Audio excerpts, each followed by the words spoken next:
Green flag, firing of the engines, all that coming up momentarily from Sparta, Kentucky.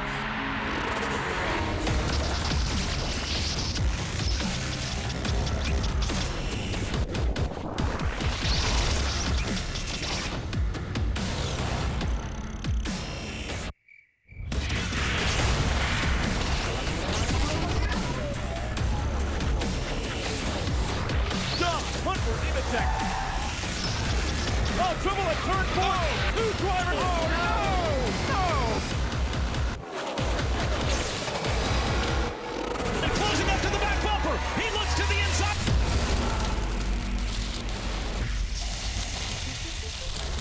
The trucks are racing for the 20th time in the Bluegrass State. The NASCAR Camping World Truck Series at Kentucky Speedway. Finally, the rain has passed and it's turned into a beautiful evening, and we're looking forward to it. 150 laps, 225 miles. With Michael Waltrip and Phil Parsons, I'm Vince Welch. Our pit reporters are Caitlin Vincey and Hermie Sadler.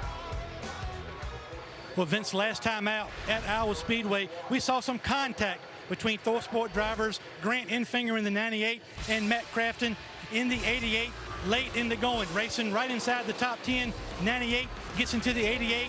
88 done for the night. The 98, however, went on for its 4th consecutive top 5 finish. When we think about ThorSport, we think about Matt Crafton, but drivers better get used to this 98 running up front. He could win soon. Caitlin.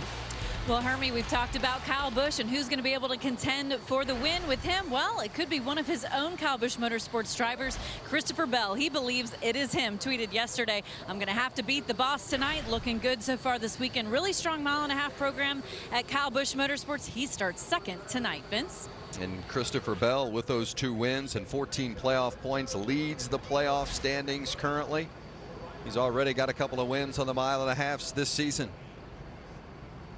6 different winners in 9 races. Who's going to add their name to that list tonight? And now for the most famous words in motorsports, please welcome your Grand Marshal from Northern Kentucky Law Enforcement, Troy Dye. Drivers, start your engines.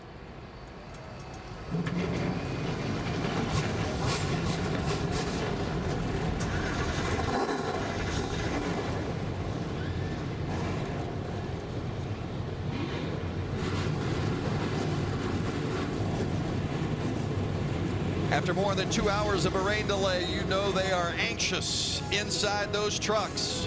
Going racing when we come back. Back at Kentucky Speedway, the NASCAR Camping World Truck Series getting ready to roll the trucks. But first, let's take a look at our Camping World track description. Mikey, we've talked a lot about the track throughout the course of the day. Yeah, and let's hop into the numbers. You can see this place is 1.5 miles in length. The turns are banked a little bit differently, which presents some great challenges for these drivers. Nice banking on the front straightaway should help on the restarts. You can see there, front back straightaway is about the same. And our Camping World race analysis. See our stage length. This race is 150 laps long, 225 miles. Our 3 stages will end at lap 35, lap 70, and then lap 150. This is the 20th time we've been here, and William Byron won one of his 7 wins last year here in 2016. We began to know about this time last year. William Byron was pretty special. Yes. Those wins proved it, and he went on to the Xfinity Series where he's a 2-time winner there now. Lineup was set on points after qualifying was canceled because of rain today. You saw Johnny Sauter, Christopher Bell up front. 32 trucks in the field tonight. John Hunter Nemechek on row 5. He's won consecutive races, going for 3 in a row tonight. We see Cody Coughlin there on row 7, been getting better and better on these big tracks. We talked to Ross Chastain on quite the row right now. Yeah, Austin Hill's been getting stronger. Regan Smith had a top 10 last time out at Dover. Jordan Anderson, a fresh engine under the hood of his #1 truck after some issues in practice. J.G. Haley in the 83. How about Kyle Busch back there in row number 14? That's going to be fun to watch. Buckle up. Going to be watching Kyle do some work and disposing of some trucks quickly, we would imagine. Let's check in with our pit reporters once again, and Hit up with Caitlin Vincent. Caitlin? Well, Vince, Chase Briscoe starting at the rear in a backup truck. Wasn't able to qualify because of the weather. Buddy Cisco with me now. How aggressive are you and this team going to be all throughout the course of the race, especially from the start? Wide open. That's all that. He's a really good racer. He knows what to do. I told him if he could pass 5 trucks a lap, you know, in the first 5 or 6 laps, we'd be in good shape. So he needs to get about 5 a lap right now. It's a good truck. We raced it at Homestead last year. We got good notes on it, so I feel good that it'll go straight to the front. Good luck to you. Thanks for your time. Hermie? Well, we mentioned John Hunter Nemechek, 2 wins in a row. You put your driver in a position to do it, and he sealed the deal. Do you have the truck capable of doing that again tonight? I think we do. You know, NASCAR did a great job getting this place dry, and John Hunter's been driving really good, and all of our guys been working really hard, and I think we got the truck to do it. You know, I'd love nothing better than to get out of here with 3 in a row. And today's your birthday. If you're a woman, I wouldn't ask you this, but we need to know how old you are. 60. Really? Yes, sir. He said it. 60. What a birthday present he's looking for tonight for Jerry Kennan, Vince. Well, John Hunter Nemechek won for his dad on Father's Day weekend. He won for his crew chief on his birthday. Yeah, absolutely. What's wrong with that? Yeah, easy stuff. Well, we're going to have a lot of great looks for you tonight from various camera angles. Let's take a look at our onboards. Yeah, why don't we ride along at his Toyota onboard? That's Kyle Busch. He's won here a couple times in the trucks, a couple times Xfinity, a couple times in the Cup Series, an ARCA win. He's in the Banfield Pet Hospital Toyota, and he will start from the 27th spot. Let's hop on board with our Ford onboard camera that Austin Cindric is carrying. He won the ARCA race here a year ago. That's really all I got right now, Phil. I know there's a lot of victories you threw out there for Kyle Busch, but he did win here a year ago in an ARCA car. He's going to start in the 13th position in the LTI printing Brad Keselowski Racing Ford. Well, why don't we ride with a guy that we've been talking about that's won the last 2 truck races, John Hunter Nemechek, the hottest thing we have going. We just talked to his crew chief, Jerry Kennan, on his 60th birthday. John Hunter Nemechek in the Fire Alarm Services Chevy will start from the 9th spot. Hop up into the 7th position and ride along with Grant Enfinger. He's riding his Ride TV Toyota to 4 straight top 5 finishes. Can he take his Thor Sport team to a 5th here tonight in Kentucky? Why don't we see if we can make contact with Grant here? Let's see if we can dial him in. Hey, Grant Enfinger, Phil Parsons up in the Fox booth. You got a copy? Grant Enfinger, you got a copy? This is Phil Parsons in a Fox booth. Having some sort of a trouble right now. Give it one more try. Grant Enfinger, Phil Parsons in the Fox booth. You got a copy? Well, maybe we can catch up with him later. I think that's negative. That's a negative. Well, he's hoping that you have a conversation with him. You know, we have a conversation with him in Victory Lane. Yeah, after the race. Absolutely. End of the night. Wouldn't surprise me. Tonight.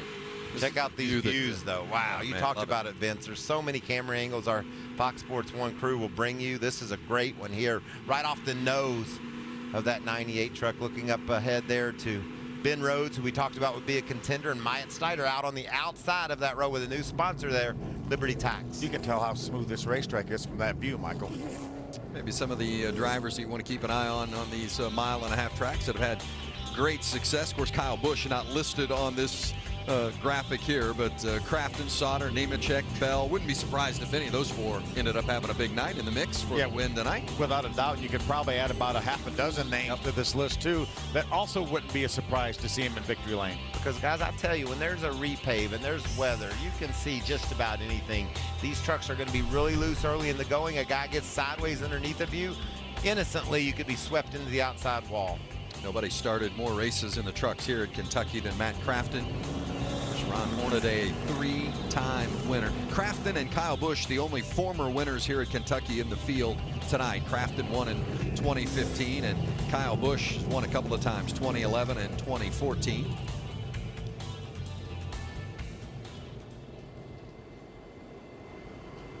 Still working in the track just a little bit. Still have not received the 1 to go.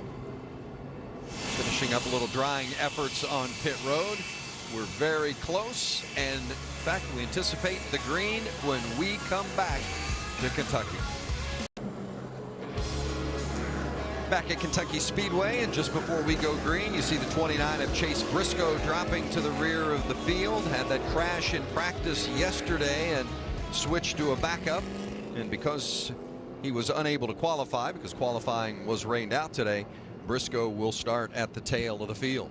Wonder what that felt like, Vince, up there in the third spot to roll off. It was like they were just teasing him, made him go to the back of the field. He saw all those trucks stream by. It had to be just a reality of what he's going to be faced with when we take off here in a bit. Probably the first time in his career he's been passed by that many trucks in one lap, right?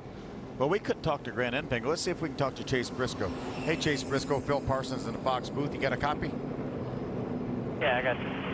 Boy, that had to be pretty tough to pull over and let all those trucks go by you there. You got me, Chase?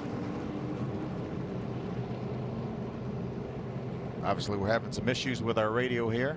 We apologize for that. Well, it was pretty tough, Phil. I can tell you, for all to watch all those trucks go by. I guarantee you. That's what he would have said, right? But he also would have said he thinks he's got a good truck. His Brad Kozlowski racing team has brought him one that he can contend for the victory with, and just going to be a matter of I know it's hard to tell a kid like Chase Briscoe, who's used to running 30-lap features on the dirt, you got to be patient, young man. But I know that's what his team has preached to him and said, you know, we really got to watch how we start this race. We don't want to give it away before we even get our water hot. Well, interesting, and Buddy Cisco, the crew chief, in our interview from pit road, they're talking about the pace in which he wanted Chase to pick off some of those trucks toward the back of the field to work his way up. Yeah, just 5 trucks a lap. Yeah, that's all. Not asking for much. For about 5 or 6 laps, and he'd be in good shape. And if I was Chase, I'd try to get 10 for the first 5 laps so I could kind of slow my pace down after that, because they're just going to get tougher and tougher to pass as he makes his way up through the field. But he's only had 1 finish this year outside the top 12, so he's been able to get that truck to the end of the race and in great shape. There you see just ahead of him, fellow dirt track racer Stuart Friesen. And then just ahead of Friesen is that 46 of Kyle Busch. A lot of those guys in the back, including Parker Kligerman up there on the outside and Jordan Anderson. They're going to be watching that 46 truck and just see how aggressive he is, how much pressure he can apply early in the going, and find out, you know, exactly what this track has to give these guys. It's going to be fun to ride along with Kyle here. Won't take him long to get towards the front. It rained like cats and dogs all day long. He's got them all over his truck. There's the puppy. Other side, he's got a kitty cat. Look at that. Oh, kitty cat looks like it might be a little concerned.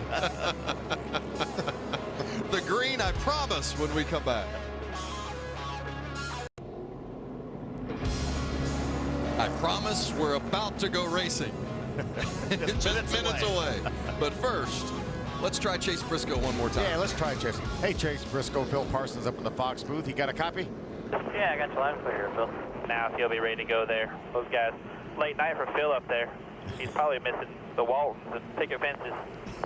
We're a little bit tired up here. We already should be done with the post-race show. But Chase, we saw you have to pull over and let all those trucks go by. I know that had to be tough. Yeah, it's certainly tough, but it's going to be fun. You know, I feel like we got a pretty good Cooper Standard Ford F-150. Obviously, don't have many laps on this thing yet, but I got a good team behind us, so we're pretty good here. It's going to be fun. Buddy said you only had to pass 5 trucks a lap for 5 or 6 laps. Is that what he told you? Yeah, he told me I could start 34th or whatever it is, and we're going to try to lead the first one, so we're trying, I guess. All right, buddy. Have a good night. Thanks. Well, it's going to be fun for sure. Yeah, it's going to be awesome just to see these guys. And I mean, we've talked about what's going to happen on the first lap. And you know what I thought was really interesting? We asked Ross Chastain that, and he said, I don't know. And if anyone else told you they do know, they're lying. They're not telling the truth. That's how intense this start's going to be. You're going to have to tiptoe. But you know what, Phil? The more you tiptoe at times, the more trouble you get in, because those guys will just jump on you. So it's a delicate balance that these drivers will be trying to pull off on this first lap or two. Well, when we talk about the green track, how about the difference of a green track on an older, worn-out surface versus a green track in a fresh repave? I think they're more difficult when they're a fresh repave, because the tires are harder, because they have to be hard to keep from blistering or blowing out because of all the grip that the track will provide. So once it's rubbered in a bit. So I think this is absolutely the toughest conditions for these guys to be faced with when they go green flag racing here. Let's check in now and listen to a little radio from that 24 of Justin Haley. Fog rolling in over turn 1. We got to get the vortex going ASAP. Yeah, Yeah, I know. I see it, dude. Oh, man. This is going to be a weird night. I can feel it. Do some of my best work when I can't see what's going on. I won an ARCA race at Pocono, spot for him and George because it fogged out. That's amazing. That's an amazing stat to have, I'm not going to lie. The things people are talking about when they're getting ready to go racing. Well, we've had a lot of time here. Well, there's the fog that they spoke of coming in over the first turn billboards, and you know, you're about worded out at this point, so some weird things come to your mind, and if you're watching at home, just be... We apologize in advance. Beware. Yeah. Hey, we're seconds away from the start. Yes, I think we finally are. Oh, man. Look at those drivers weaving. That's just trying to put a little heat in those tires, doing everything they can, not only to heat the tires up, but also to warm themselves up, to think about what they're going to be faced with. Hopefully shake as much heat as they can in those tires. You see Kyle Busch aggressively moving that 46 back and forth, so when they get down to turn 1, there's some grip in them. I think I would rather be in the second row right now. Johnny Sauter, Christopher Bell, they're the guys that are going to get to turn 1 first. They're the ones that are going to dictate the speed. I wouldn't really care which one of the first 4 or 5 rows I was in, as long as I was on the inside, because we know that's where the most grip is. But a lot of times the guys on the outside can run in and side draft you and make those bottom trucks loose. After more than a 3-hour rain delay, the wait is over. Johnny Sauter on the inside, Christopher Bell on the outside. Yes, we are racing at Kentucky.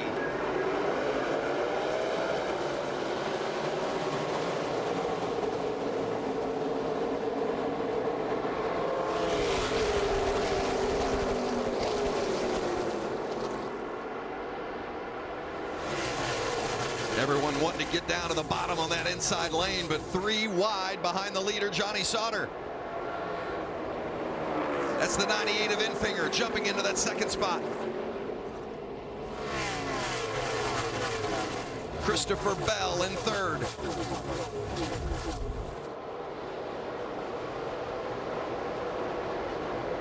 See Crafton lined up with Ben Rhodes on the outside. Crafton was very tentative over there on the outside in 1 and 2. Matt Crafton in that neon yellow 88, and just inside of him in that 8 truck, John Hunter Nemechek, back-to-back race winner. Crafton's really wide on the racetrack and losing spot after spot. He finally finds his way down to the bottom here. There's Kyle Busch in the 46 after starting 27th, trying to make his way up, and that's Chase Briscoe right behind him on his tail.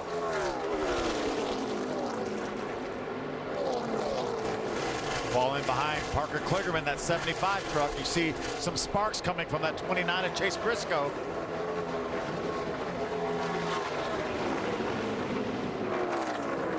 Coughlin drives hard down into turn 3. Briscoe's able to hang on the bottom. That's a good corner up on the high side for that 13 truck. For second, Christopher Bell closing the gap on Grant Enfinger. Johnny Sauter continues to lead, just underway here at Kentucky Speedway. Sauter stretching it out, a 4/10 of a second. Now over a half-second lead. Enfinger was able to really stick on the bottom there, and the Ford truck of Christopher Bell slipped up out of the groove a bit. Enfinger opened up a little space.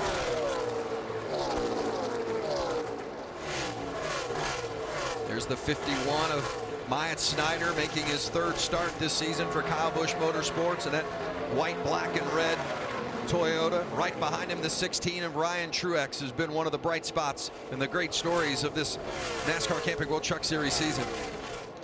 Snyder started up on the outside and did a good job on that start. We talked about the inexperience of the driver in the 51 truck, but that was impressive to be able to take off and make his way to the bottom and ride along in the 5th position right now. I talked to Scott Zipadelli, crew chief for Ryan Truex, and they said they really struggled throughout both practice sessions yesterday. Said we've made a lot of changes, went over a lot of notes. So far, it looks pretty good.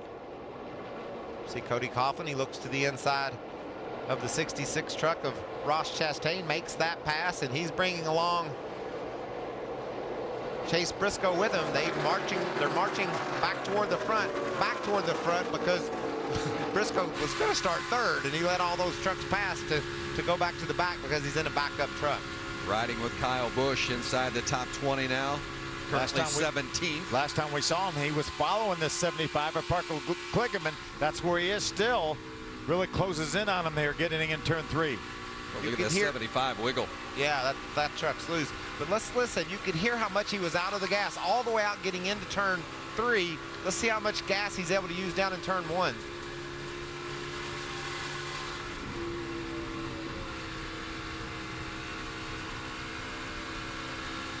Well, that was a great turn for Kligerman, wasn't it? You could hear Kyle roll all the way out of the gas on the entry.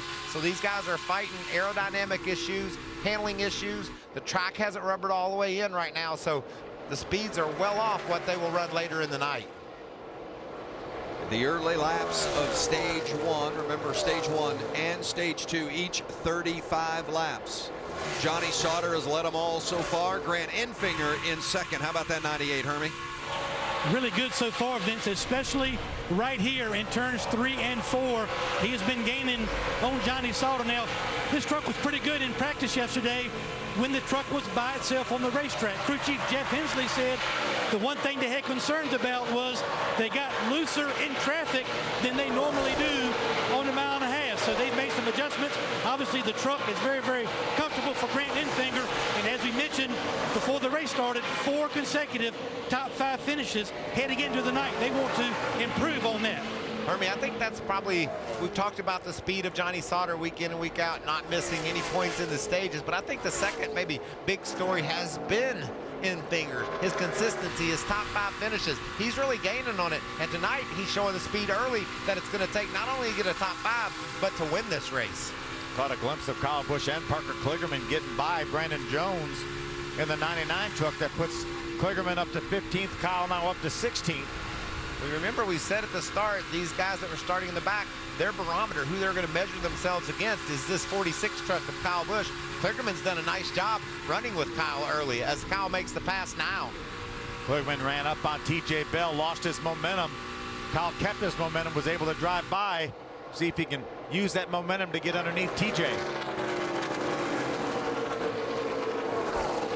Busch making this pass now inside the top 15, 14th. Battle for the lead as Christopher Bell looked like he got into the back maybe of the 98 as Enfinger was closing in on Sauter.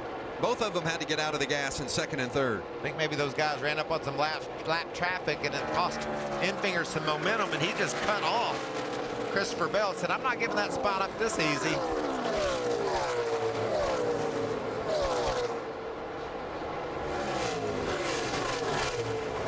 Jordan Anderson there in the black truck, the 1 on the outside, getting lapped by Sauter. Johnny Sauter, the defending series champion, in the lead, and watch Enfinger and Bell in second and third. Yeah, that was Josh Rayome, the 50 truck, as you mentioned, Michael. That's what cost the momentum to Sauter and Enfinger. And that's how you make lap times at a place like Kentucky. It's all about momentum. You might want to roll off the gas a little bit on entry of the corner fill just so you can get it back down early and have all that momentum up off the turn. And when you catch a lap truck in the wrong position, it can cost you over a second a lap and make blocks like we saw Enfinger throw there a necessity to hold off the competition. And I think it's interesting that we've talked all for 2 days now about the fact how easy turn 1 and 2 is now because they propped the banking up 3 degrees, and we already have heard guys getting out of the throttle inside the first 10 laps of the race. It's not quite that simple. Matt Crafton, you saw Crafton and Truex right there around the top 5. But everybody's chasing Johnny Sauter. He's led them all early on at Kentucky. NASCAR commits to green programs and biofuel like Sunoco Green E15. Learn how you can help by visiting NASCAR.com/green today. It's fast. It's exciting. It's loud. It's about friends and family. It's NASCAR New England style. And if you haven't felt it, you can't understand it. Adult tickets start at just $35. kids' tickets are just $10. Get your tickets now. Life's full of obligations. Work starts on a Monday, whether you are ready or not. And those bills are not going to pay themselves. But isn't life about making choices? So why not choose freedom? Freedom to go anywhere and do anything. Where would you go? What would you discover? Imagine the possibilities. Start your journey with a travel trailer for only $115 a month during the summer RV sale. Visit campingworld.com today. KFC's new Spicy Crispy Zinger Chicken Sandwich is now available in a $5 fill-up. Because who wants to spend $7 on a meal at a burger place when you could spend $5 on a meal at KFC? You need another reason? I didn't think so. KFC, it's finger-licking good. What goes around comes around. And as a sport that races in laps, we know that a clean race pays off in the finish. It's why NASCAR commits to green programs and biofuel, like Sunoco Green E15, so we can offset our carbon emissions. We're not going to stop making a difference, and neither should you. Learn how you can help by visiting NASCAR.com/green today. Johnny Sauter continues to lead at Kentucky Speedway, the NASCAR Camping World Truck Series. Early laps of stage 1, just past the halfway mark of the first stage. There's Matt Crafton making the move on Ryan Truex for 5th. Crafton's got a solid truck early, Vince. Lost some spots there on the initial start when he got hung on the high side, but he's been able to pass trucks as he's caught them and running really low on the track. I think that's a good sign for the 88 team. Yeah, these trucks have been running some fast laps. They've been getting faster and faster. That time, Johnny Sauter very close to a 30 flat. I think a 29.60 something was the fastest lap we saw in all of practice yesterday. And you got to watch this Ford truck of Christopher Bell. Anytime he's able to hang that close to the lead and the truck ahead of him with no air on his nose. We talk about the aerodynamic turbulence that come off these trucks. That means he's got a really... Oh! The 44 of Matt Mills into the wall. That had to be right in front of our leader, Johnny Sauter, because we saw in finger. Keep it up, hold it. Now we're coming, keep it. Okay, now on the bottom. Just go ahead and stop here. Christopher Bell make maneuvers to get around him. He was running in the 25th position on the last truck on the lead lap, maybe fighting to stay on the lead lap, and Sauter was there. And Matt Mills, 20 years old, out of Virginia, making his 4th start of the season. Well, that truck, which it looked like it just took off on him. Yeah, there is the leader, Johnny Sauter, right behind him. Just probably trying to get out of the way of Johnny Sauter, and he got his right sides up out of the groove where the rubber was. You can see Christopher Bell turning hard left to give him plenty of room. And right there, he just overcorrects, and that's just a delicate balance when you're trying to save a truck at 160, 70 miles an hour. You want to turn it right a little bit to try to get the back end up under you, but there's a point where you have to bail out and just crank it to the left and hope you can straighten it up. If not, just spin down on the infield. And that's a seat of the pants thing, to know when that thing's going to swing back around. You actually have to start turning left before you even need to. See how frustrated and disappointed he is. Could be some strategy here. We have 13 laps to go in stage 1. These stages are so short, you could actually pit here and not pit at the end of the stage and make it to the end of stage 2. Yeah, that's only 48 laps to the end of stage 2, so some cautions in between, definitely in the window. And I wouldn't be surprised to see a lot of the guys come. I don't know if you want any tires or not, though, Phil. The times just get faster and faster. Maybe fill it up with gas and get yourself in a position to win stage 2. Maybe it's a great opportunity for somebody like Kyle Busch or Chase Briscoe to come down pit road. Kyle did not make his way up into the top 10 yet. There's some takers. Christopher Bell's coming down pit road. He's going to be the lead truck to come down pit road. Many others as well. So some strategy plays here just past the midway point of stage 1. Yeah, Kyle Busch is one of those trucks as well coming to pit road. In fact, Myatt Snyder in there as well. Austin Center, the 19 truck LTI printing. 4 tires for him. Yep, Chase Briscoe. There's Christopher Bell on the right-hand side of the screen, Kalen. Yeah, so far Christopher telling his team, I'm a little bit tight, free into turns 1 and 3, but overall balance not too bad for the 4. Looks like a little bit of a slower stop on that right front there for Christopher, guys. Yeah, some definite issues on the right front for Bell. Looked like an adjustment to me, really, on Christopher Bell's truck. Get it done now. And Rudy said, let's get it done now so we have the rest of the race to overcome that. Yeah, I talked about that. I thought he had the fastest truck, and there they are working on it. And interesting enough, too, Phil, the 46 of Kyle Busch, he had trouble on the right front as well. He's going to lose some spots on this pit stop. You can see down 4 there. I wonder if it could be a setup thing in the right front. The tire didn't drop out the fender enough, and maybe it caused a delay on both those trucks. Maybe the type of shocks they have didn't allow that tire to drop out where they could get it out from under the fender.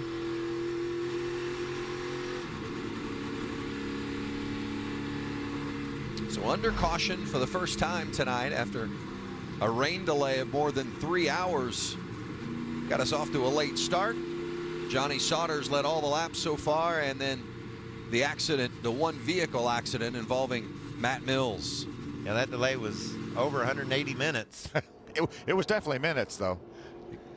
Let's get a better perspective at the action on track with the Liberty Mutual spotter coverage.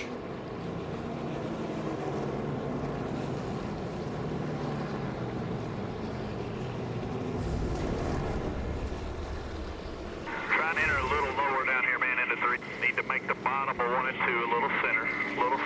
Be smart here. Big hole behind Crafton. All clear right here, man. You got no pressure out the back. Way to be smart there. See what you can learn from these guys.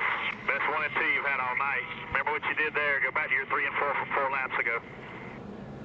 Some good information to the young driver, Myatt Snyder, making his 3rd start of the season. That's Brett Griffin, one of the best spotters in all of NASCAR. Works with Clint Boyer. He worked at Michael Waltrip Racing when Clint was our driver, and just what a calming, soothing information he delivers. He never gets excited. All that information is stuff that the kid can learn from. He can use it and apply it as we race through tonight. And Liberty Mutual spotter coverage, and these drivers, young and old, need the eyes and the leadership and guidance of those spotters. I would have a little trouble remembering what I did in 3 and 4 laps ago, though. Well, things have changed, Phil. These guys, I'm not kidding. When we were racers, we were like, we don't want to hear all that much stuff. But golly, there's so much that goes on now, and I guess these drivers just understand that that's an important part of what they're doing. What's the latest on that 46, Hermie? Came down pit road. Cody Glick on top of the box as the crew chief tonight. Engineer with this organization for a long time. They may actually be coming back down pit road to top off the fuel on the 46. Truck was a little bit tight. They took 4 tires, and Michael, you called it, an issue with the right front. The tire did not drop on the right side when they raised the jack up, so they are concerned they may struggle with some of that. So the 46 back down pit road to top off the fuel here. Put some tape on the front end as well. Look how tight that right front tire is to the fender, though. That may play a role in it as well. Not a whole lot of clearance right there. Yeah, and I don't think maybe it wasn't. Hey, Caitlin, was it the same thing with the teammate 4 of Christopher Bell when he came to pit road? Trouble with the right front? Yeah, it was trouble with the right front, Michael, but basically they had a lug nut get stuck. That's what the team just told me. But crew chief Rudy Fugel saying to Christopher, we just got all the bad luck out of the way, so let's just go get them now, guys. That's a heads-up play there by the tire changer. He saw that nut stuck in there and took a bit of a hit on pit road, but it's early, and he has one of the best trucks on the track. I think it's going to be interesting to watch him battle right back through the field. Yeah, that tire wouldn't tighten up, so he knew something was wrong, took it back off. That's why the guys were reaching for lug nuts, because all the lug nuts, that was actually the tire that they had put on. Most of these teams scuffed all their tires. You won't see a whole lot of sticker tires put on these trucks tonight. Yeah, Christopher Bell came in on that pit stop from 3rd position, and he restarts 23rd. Johnny Sauter and Grant Infinger on the front row as we get ready to restart with 9 to go when they take the green flag. We got a truck up against the wall. Looks like having a problem. Didn't fire, but we're going to take the green anyway. Sauter and Infinger up front.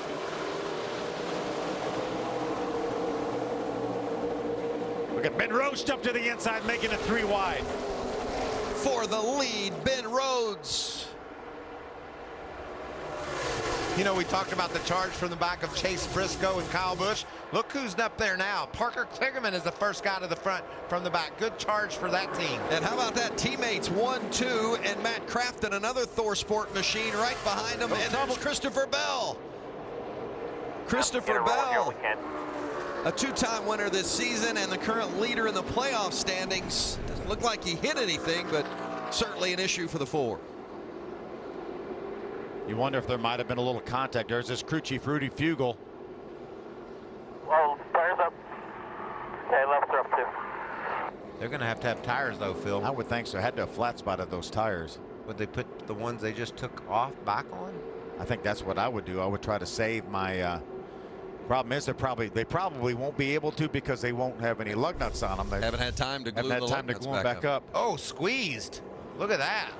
It's the 99 of Brandon Jones, the 19 of Austin Cindric. McSandwich, the 4 of Bell. Truck owner Kyle Busch had a good view of that. He was right behind him. Oh, and look at the 83 truck. Yeah, J.J. Yaley did a nice job getting stopped. Awesome job.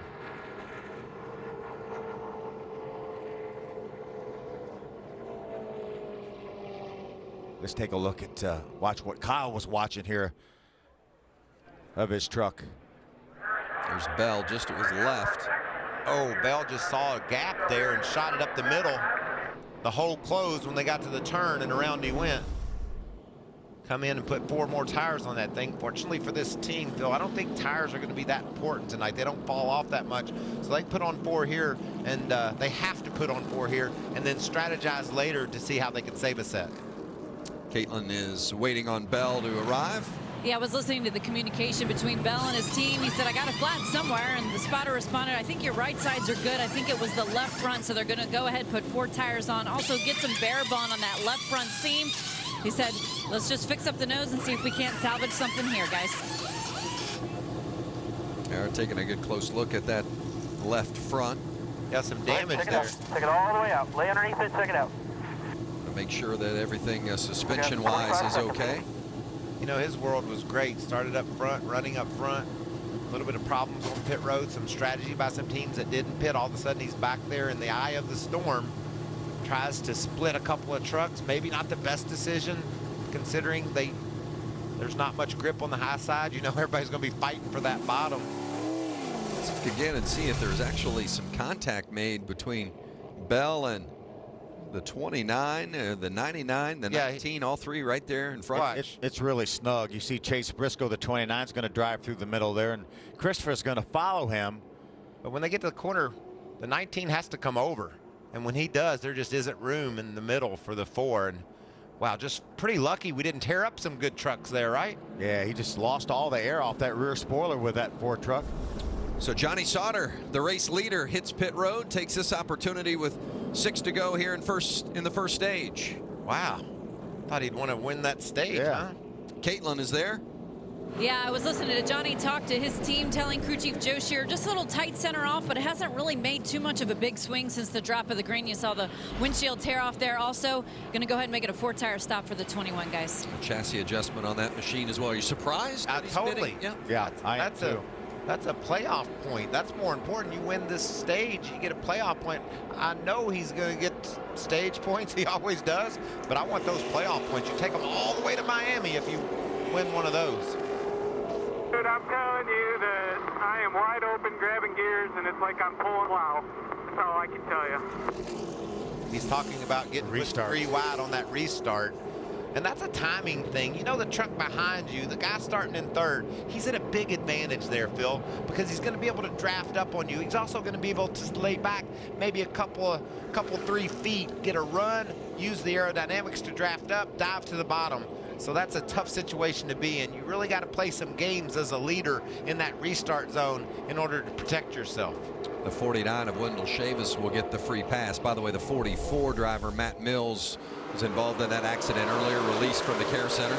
Watch right there. Just Ben Rhodes, a nice draft up on Sauter. Bam. Turns to the bottom, 3 wide. That's a perfect scenario with those 2 trucks together, punching that big hole in the air.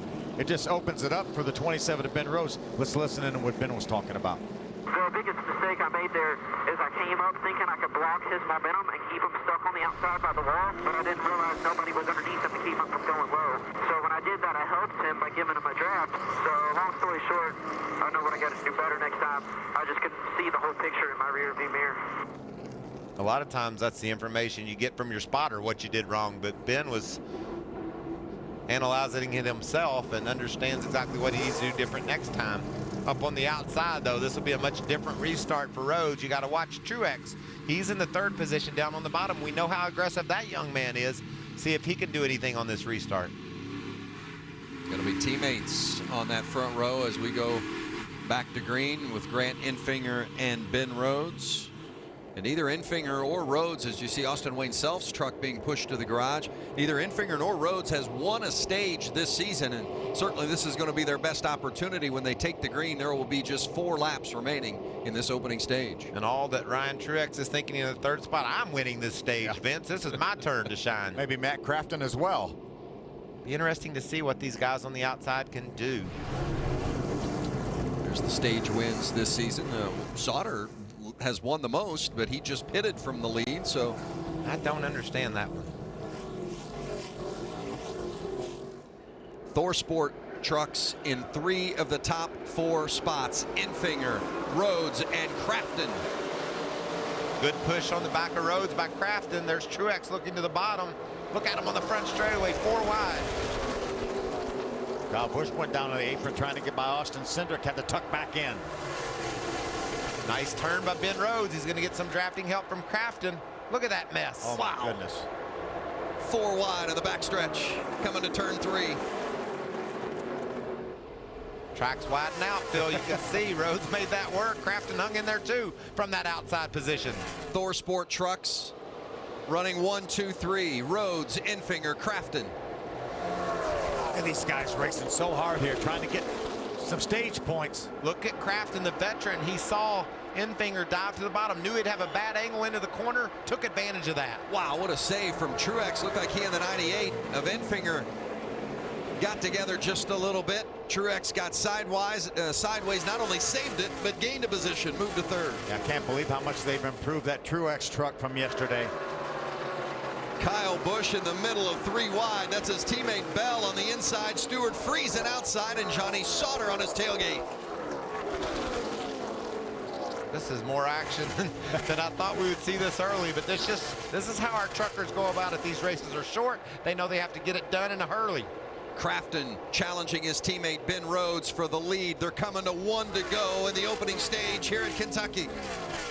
Truex moving alongside Crafton for 2nd. I think Matt got just a little higher than he wanted to down there in 3 and 4, slid up, lost some ground. Yeah, I think he tiptoed just a little bit just to make sure. Ben Rhodes from Louisville, Kentucky. So many family and friends here cheering him on tonight. And he's on the backstretch trying to protect his lead to win the opening stage here at Kentucky Speedway. Ryan Truex doesn't care where Ben Rhodes is from, does he? The New Jersey driver says, I want to get this stage. Rhodes will take the green and white checkers. Win stage 1. First stage this year that Johnny Sauter did not score any points. He's back in the 18th position, Phil. Take him to school. We're going to beat here 4 tires, guys. I understand the long-term strategy of Sauter. He wants to get that pit stop behind him, get to stage 2 in a position to win that one and ultimately the race. But he is in position to get a playoff point. I think that's pretty big to say, no, we don't need that playoff point. We want to get the one for the next stage and we want to win the race. Be interesting to see how that strategy plays out. Well, Ben Rhodes, for the first time this season, gets a stage win. He'll have a playoff point to use.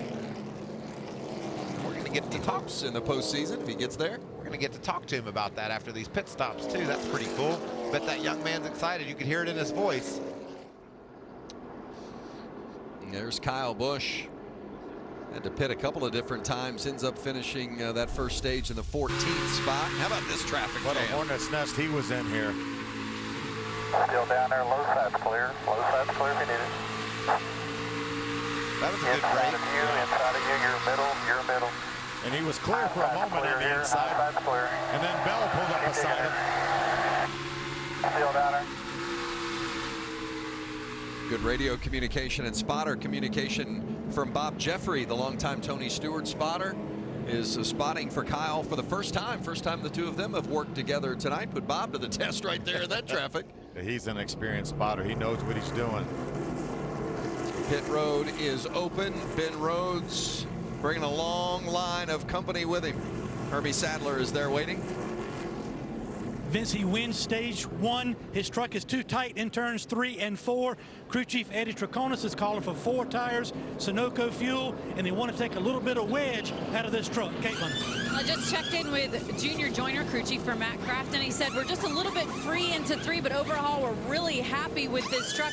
Just might need a little bit of help on entry. Looking at Ryan Truex at the bottom of your screen, he was telling his team it's really good. Just check that right front for damage because I think the 98 got into me. 4 tires and fuel with no changes for the 16, guys. Watching the crews go to work.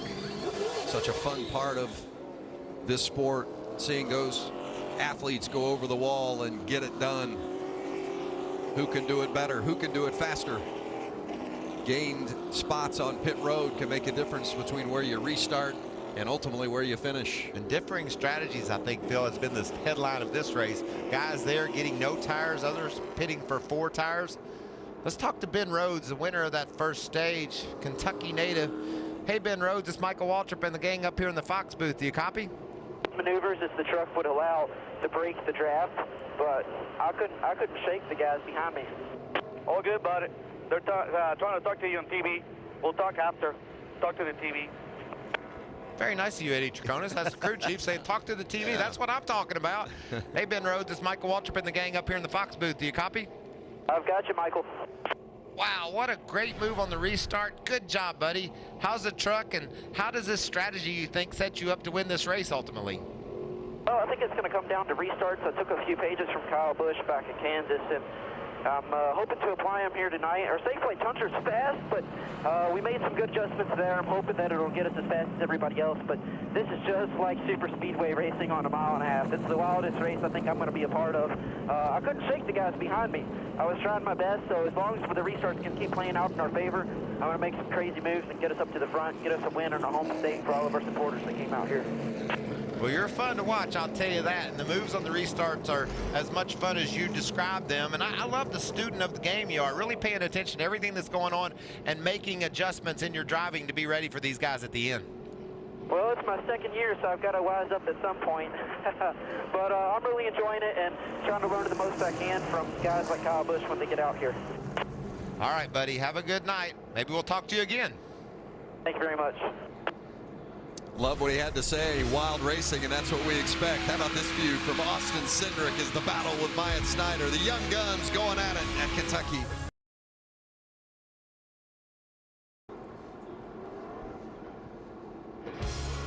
Here's how stage 1 shakes out with Ben Rhodes getting that playoff point and the 10 stage points. Truex continuing to impress here this season. All the way down to Austin Hill, who we talked about top 10 in practice yesterday. Play a stage point there as well. Let's go downstairs and check in with Hermie. Vince, we documented it took a long time for the 46 to get the right front tire off of that truck on pit road. They've asked Kyle to help them by not getting on the brakes so much coming into the pit box. This was his response. Yeah, I had to slam on the brakes really hard to miss from hitting the truck in front of me because they checked up so bad for pit roads. That probably set it, and then coming into the box, I did get in a little hot, so that probably set it again, so I'll work on it. We'll see if it's an issue next time down pit road, Vince. Well, and when Kyle Busch tells you he's going to work on it and he's aware of it, you can bet he's going to take care of it next time he comes without a doubt. He's up to the 6th position. You see starting on the outside. A couple drivers prove that that's not a death sentence. You can get it done from up there. Justin Haley on the inside. That's Noah Gragson on the outside. Racing again at Kentucky. This is stage 2. Chase Briscoe jumps down in front of Myatt Snyder. Move him up to 3rd. 3 wide. Crafton coming around the outside. Did you say 3 wide, Vince? 3 wide. Oh, look at the fog on the backstretch. How about 4 wide? Or maybe 5. Oh, trouble. Ben Rhodes. The stage 1 winner, Ben Rhodes, is around, and the 98 of Enfinger teammates. And Matt Crafton also got a piece of the wall as well. Believe he did. Looked like he got squeezed in there. So 3 Thor Sport trucks involved. How bad is that damage? Oh yeah, you see the smoke coming from the right front on Matt Crafton. Yeah, it doesn't look terribly bad, but certainly some damage there. Crafton did an amazing job getting to the top as soon as he could to avoid his spinning teammates, as it were. What a blow to both the 27 of Rhodes, who had just completed the Stage 1 win, and Grant Enfinger, who had been running in the top 5, our rookie points leader. Trying to back out of it. The ball came down on my nose and wrecked us. I know I was trying to back out of it. Jeez. I tell you, with them 3 and 4 wide over there, though, there's just not much room. Aren't you surprised, sort of, Phil, that they didn't do that on the last restart? Yes. I mean, we know how desperate everybody on that high side is going to be to get to the bottom. It sounded like that's what Rhodes described. He said the Ford truck, Christopher Bell, came over and he was trying to get out of the gas. It'd be interesting to see the great replays we'll have here on Fox as to who actually did what. You ask and you receive. Here's the replay. There's Bell right there in the middle. He talked about the 4 of Christopher Bell coming down. Christopher really held his line. There was a lane down below. There was plenty of room down there for the 27. It looked like the 27 almost was loose before he got to the corner, Phil. That's what it looked like.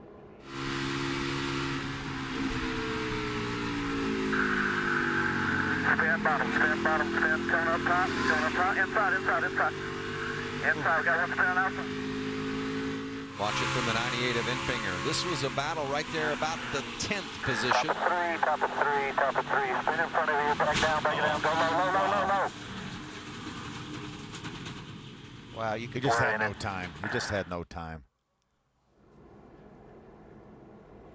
Well, you could see Enfinger elected to go high, saw the smoke and went high, and that just turned out to be the wrong decision. We saw the damage that Crafton incurred right there against the outside wall. And that didn't look like much, Phil. I don't think that will ruin his night anyway. No, I don't think so either. The 45 of TJ Bell involved in that as well. With you can Crafton. see the 27 sideways before they really even get into the corner. And that's what everyone talked about with this racetrack. It's really flat down there. It takes a long time before the bank catches you. He got loose in that flat part of the racetrack before he got to the banking. John Hunter Nemechek slowed down, went to the bottom. You can see Kaz Grala and Cody Coughlin both doing a nice job getting over to the bottom. Enfinger was committed to the top, and that's where Rhodes landed. Well, a big hit for Rhodes and Enfinger, as you see Grant getting out of the... Look how we buckled the roof on that truck. A lot of damage to that machine, and obviously done for the night as Enfinger climbs out. And again, as I mentioned, he was the rookie points leader over Chase Briscoe coming in to tonight, so that's expecting to take a swing now in Briscoe's favor. But more importantly, Enfinger was 8th in the playoff standing, so now he's going to slip outside of that spot as well, and it's never too early to start thinking about where you might be in a postseason picture. How about the 88? How much damage did it take, Caitlin? It wasn't too significant, but Matt came across the radio and just said, I think someone just hit me in the door and smashed me into the wall. So they brought the truck down here onto pit road. Junior Joyner giving some detailed instructions to his crew. He said, check that right side splitter. Also saw one of the crew members pulling out the left front fender a little bit to provide some clearance for that left front tire, but they're also going to come back down pit road again to make some more adjustments and double check this 88 truck just once again, guys. From your view there, did you see anything that would alarm you? Didn't look like any significant damage there on the front or the splitter. No, it looked like maybe the right front fender maybe pushed in a little bit, and the team will get on that. I like coming back in right now. Let's get this figured out. I'll top it off with fuel as well. Matt Crafton's had a really fast truck. He's able to rebound after a rough initial start, raced into contention. If that right front tire is in line, if the toe's not knocked out, I think there's minimal damage to that truck. And from what I saw, Phil, there wasn't enough contact to that outside wall to hurt that suspension of the 88 truck. Well, a couple of ThorSport vehicles getting involved together tonight, and it was just a race ago at Iowa that the 98 of Enfinger got to the back end of the 88 of Matt Crafton teammates again. So back-to-back races with teammates from ThorSport. Spin in front of you, back down, go low. Crafton's going to say, you boys need to get this figured out. I'm getting swept into your messes. Luckily, I think Matt did a great job of diving to the outside and getting his way around that. Look at that carnage. Wow. How much damage there was to Infinger's truck. The windshield's even all smashed in. Roof buckled as well. That was a big hit. Early laps of stage 2. Big accident involving a couple of Thor Sport vehicles, Rhodes and Infinger.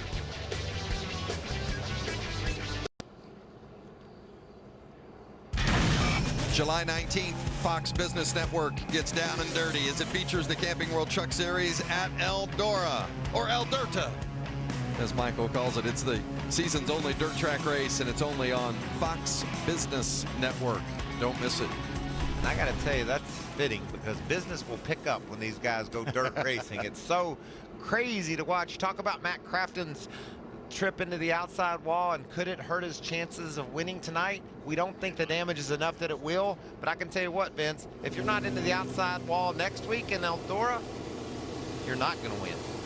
Here's the repairs on the 88 of Crafton. It took a little bit of damage in that confrontation between his two teammates, Infinger and Rhodes. Guarantee a junior joiner knows how important aerodynamics are here at Kentucky. They're working on the back of the splitter right now, Michael. And he doesn't want anything to be compromised. If he can make that thing as good or better than it was, that's going to be his goal. Ben Rhodes has just been released from the care center. It's good news. We saw him walk under his own power, certainly to the ambulance, but very frustrated in the process. That John Hunter Nemechek coming to pit road? It is, yeah. Regan Smith coming as well. We've talked about this all night, but strategies are just simply all over the board. Guys trying to figure out how to position themselves for that run to the checkered at the end. Still quite a ways to go on this second stage. Still have 22 laps to go to the end of the second stage. We know these guys, our pit window is somewhere around 52 to 56 laps, so we know that they can't make it to the end of the race from the end of the second stage. And by getting 4 tires there, that could be part of their strategy. We'll get 4 here, and the maybe next 2 then, or maybe even fuel only at the end of the second stage. That's exactly right. As we mentioned, Ben Rhodes is out of the care center. He's with Hermie. Ben Rhodes won stage number 1 accident shortly thereafter. You asked to see the replay. We'll play it and you tell us what happened. Yeah, absolutely. We'll see here. I was underneath the Ford trying to make a move. Then I saw him start to come down on me, so I started backing out. And as we were going down to the groove, we just all ran out of room. I was trying to give everybody as much room as I could. Just unfortunate. I know all the restarts, everybody was going as hard as they can. They were 4 wide in front of me, so I was trying to do what I could with what I had. Just unfortunate we couldn't come out a little bit better for our whole Safe Flight team. We had a lot of people here tonight to watch the race. Sorry I let them down. I guess just a big mistake on my part, miscalculated it, and just need to reevaluate our situation this year and try to get us in the playoffs. It's a very disappointed Ben Rhodes. Well, I like that he owned it. And after seeing the replay, and just as we heard him talk about the adjustments he was going to make on the restart. You know, Vince, I think he just got in a position he couldn't get out of. You know, sometimes you drive into a hole and you've got to figure what your exit plan is. If you can't be, your future can't be determined by another guy's actions, and in that case, I think Ben just got to a point where he saw that the 4 of Christopher Bell was going to have to commit to the corner, and he just was in too far to back out. You know, we've seen these guys 2 wide, 3 wide, 4 wide. We still have a situation where the truck on the inside is going to lose air off that rear spoiler, and it's going to get really, really free. That's exactly what happened. Ben was sideways before he even got to the corner because the Ford truck was so tight, because he had a truck on the outside of him as well. It wasn't that Christopher was trying to squeeze him out.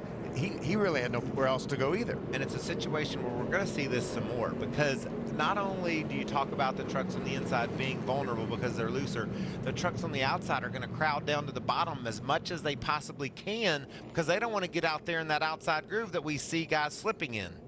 Hermie is with Grant Infinger. Out of the care center, so good to see you out. A tough corner for you and your race team. What happened? Yeah, they just crashed in front of us there. I think it's just everybody aggressive on restarts, but you got to be. It's so hard to pass. Yeah, looks like Ben got loose under there.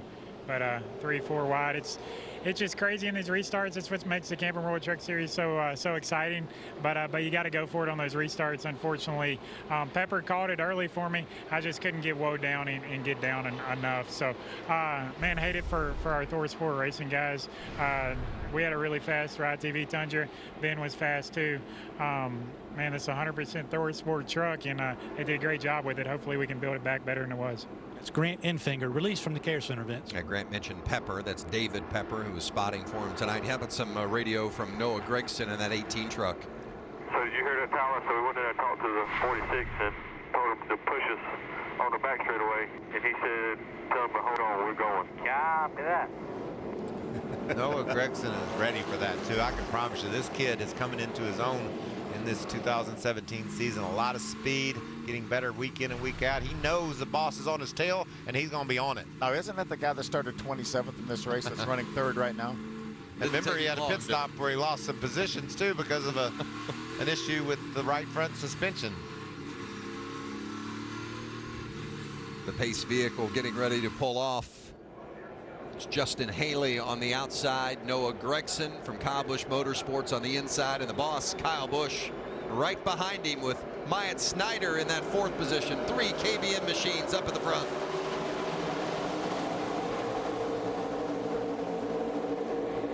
There's the push.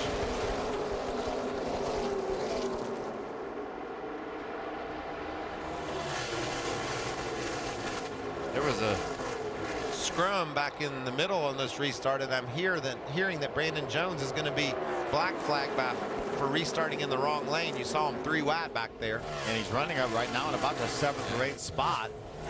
Positions change so fast, it's hard to tell where they're running. Well, that's going to be a bad break for sure for Jones, going from inside the top 10 to taking the black flag. Johnny Sauter moving around. You know, we talked about Johnny Sauter giving up a possible playoff point. He had really lost that lead on the restart before that caution came out, so he was back to the 5th spot when they decided to come to pit road. Here's that radio for the 99 of Brandon Jones on the black flag.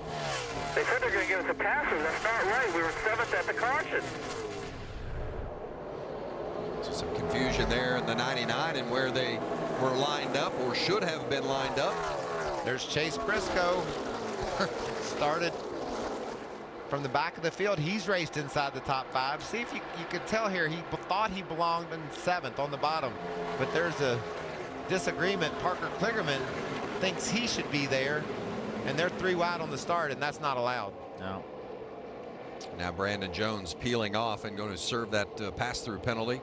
Got to be careful here and not compound the situation by speeding again as you serve the penalty. Noah Gregson up front in the lead. 7th position, the battle for 7th. 8th for Johnny Sauter, Ryan Truex in 9th. And you can see the lead on the left. Noah Gregson with a great restart, and Kyle Busch slipped up the hill there. He probably pushed it in there to try to get a run on his young teammate. No air on the nose of that 46 truck, and it slipped. How about Haley, the 24 truck, staying right with the 2 KBM trucks? Talk about guys that are hot right now. Haley comes in on a bit of a roll. 4 top 10s in a row for that young man. We're more than halfway through stage 2, just 15 laps remaining in this second stage.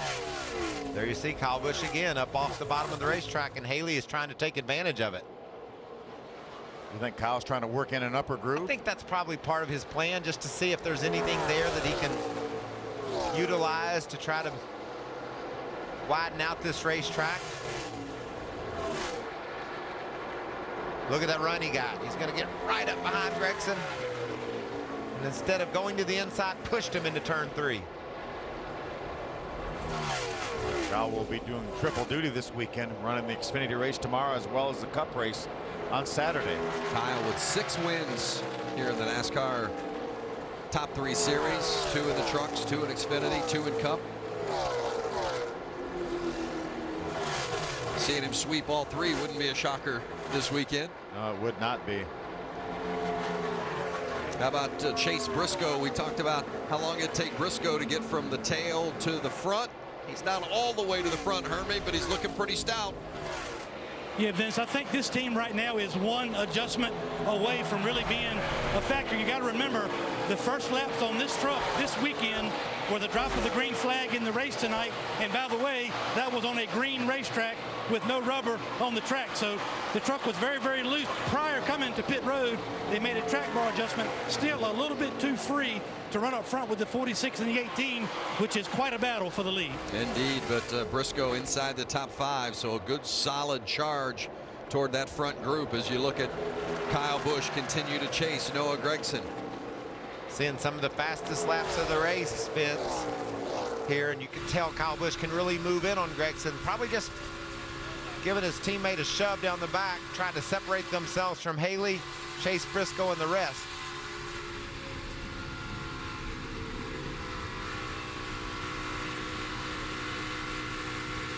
Really starting to widen that groove out off turn 4 too. I noticed that the lap before Gragson did that same thing and really opened up another truck length or 2 on Kyle when he did that.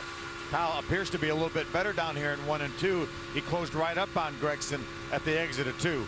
Really seen Gragson come along. He's won the pole for 2 of the last 3 races prior to coming here to Kentucky this weekend. And you look at his first 4 races when his average finish was 18th. And then the last 5 races, his average finish has been 8th. He has really put it together, he and crew chief Marcus Richmond.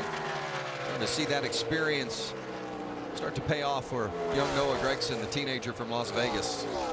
Well, he's really good through 3 and 4. Again, Kyle's a little bit better down here in 1 and 2. Look at the ground he gains down in 1 and 2. And I think that 3 and 4 might be the more difficult of the 2 corners. So the teenager, like you said, is really doing a nice job. Get a little better perspective of the action on the track with the Liberty Mutual spotter coverage. How about the 18, the leader, Noah Gragson? Not much. Kyle's messing around in 3 and 4, but really good there. Kills him off of 2. Make sure he's wide open through 1 and 2. I don't know what else to tell him. 30.05, a tenth better. Got to use more throttle in 2. More throttle in 2. Right open at 2. And put less wheel then. That's easy to say. More throttle. Just run harder. Do something, Vince. Liberty Mutual spotter coverage. Tyler Green, the spotter for the 18 of Noah Gragson. Difficult to be in that position that Gragson is in, trying to not only lead the race but make the boss happy. You're not quite 100% sure because he's been in that position so seldom. That's what he lives for. Yeah. Lives for to make the boss proud. This is an opportunity to show the boss he knows what he's doing, and he's getting it done. We talk about Kyle Busch closing up on Gragson, and Gregson's able to hold him off. And these 2 here, 3rd place Haley and 4th place Briscoe, they're not gaining on the front 2. So nice job out front by Noah. Well, we saw Ben Rhodes win stage 1. It was his first ever stage win. And Noah Gragson, who leads this race, doesn't have a stage win either. So a couple of firsts potentially tonight as you look at Justin Haley and Chase Briscoe running 3rd and 4th, coming to 5 to go in this stage. Caitlin? Well, Justin Haley just telling his team he's just a little bit tight right now, but that's a group that's put together a string of top 10 performances in a row, 4 consecutive actually. I talked with crew chief Kevin Bellicourt earlier about what impresses him the most about his young driver. He said it's definitely his ability to stay calm when things aren't going right. He's very collected, very relaxed for an 18-year-old driver, but he said also over the last couple of weeks their communication has improved a lot. It's made a huge difference, that communication there between crew chief and driver, guys. Experience, isn't it? I mean, experience behind the wheel, experience on the box, experience on the spotter stand, and that cumulative experience together. Yeah, and remember when we started the season, he wasn't yet 18 years old, wasn't able to go to Daytona, wasn't able to go to Atlanta. Well, Vince, you nailed it. Just the, trouble there. It looked like Christopher Bell got out of shape, huh? Yeah, I think he was under Cindric. Maybe Cindric shut the door on him, and that opened up the door for Brandon Jones.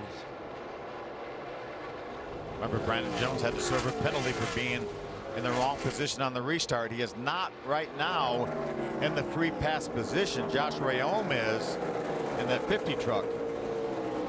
He's got a fast truck, able to drive around Bell despite his issues. And look, traffic up ahead. He's going to go high and is going to lose that position. That is Rayome, though. He's going to be forced up high.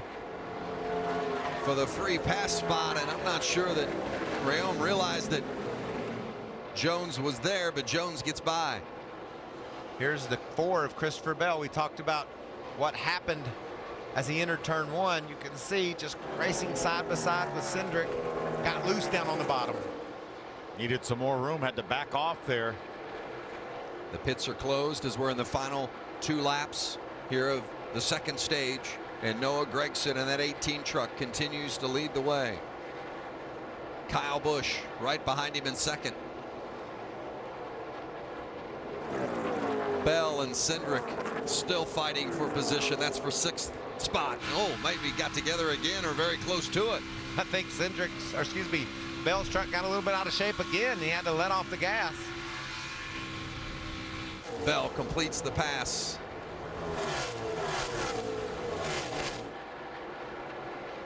Noah's going to do it. Noah Gragson on the verge of winning stage 2. It is his first stage win of the season.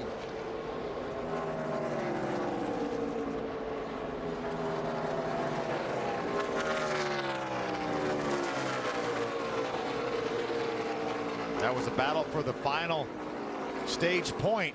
John Hunter Nemechek got it. Barely held off Ryan Truex. Crafton back in 12th. Really good by myself. I like it. Heck yeah. I like it. Just put the boss away. Couple of firsts tonight. Ben Rhodes wins stage 1, his first stage win. Noah Gragson wins stage 2, his first stage win. Gragson now just hopes that his night finishes better than Rhodes did, because shortly after Rhodes won that stage, he ended up in the wall. But an impressive run so far for Noah Gragson, who has led the most laps, 31 laps led. And the 99 of Brandon Jones did get the free pass after having that penalty served. Going to be an important pit stop here. We know these guys are not in their window where they can make it the rest of the way, but we've seen how crazy these restarts have been. Yeah, and some guys, Phil, pitted back on lap 23, others as recently as lap 48. So it'll be interesting to watch. We've talked about since the top of the race how strategy has played into every move these guys have made. I think we'll see some more right now. I do too. Maybe the guys that pitted back on lap 48, maybe only 2 tires, maybe fuel only.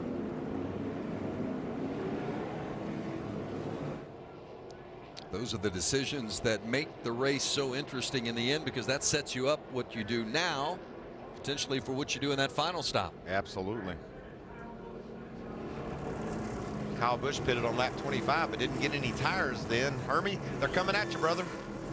The 46 of Kyle Busch has a fast truck, but when he gets to the back of the 18, he loses the front grip on the 46. They're going to make some adjustments on his truck as well. The 18 of Noah Gragson, he says he's wide open in turns 1 and 2. He needs to be a little bit better off of turn 4. It'll be 4 tires and Sunoco fuel for the 18. Caitlin? Well, Hermie, looking at the 24 of Justin Haley at the bottom of your screen, been a good run for him so far. They brought the same truck they competed with at both Texas and Kansas. Those were both top 10 performance.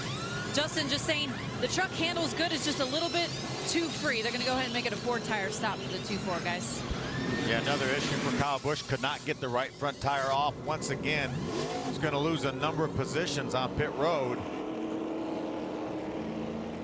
See, Noah Gragson lost 6 spots, but he's the first truck with 4 tires.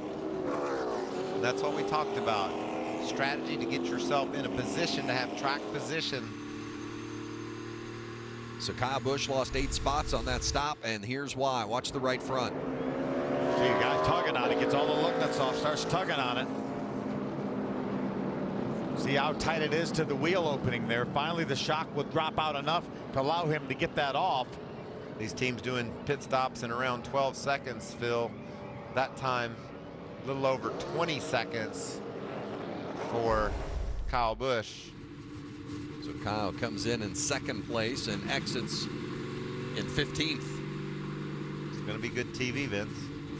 That's what we like. Yeah, that's right. This has been an entertaining race tonight.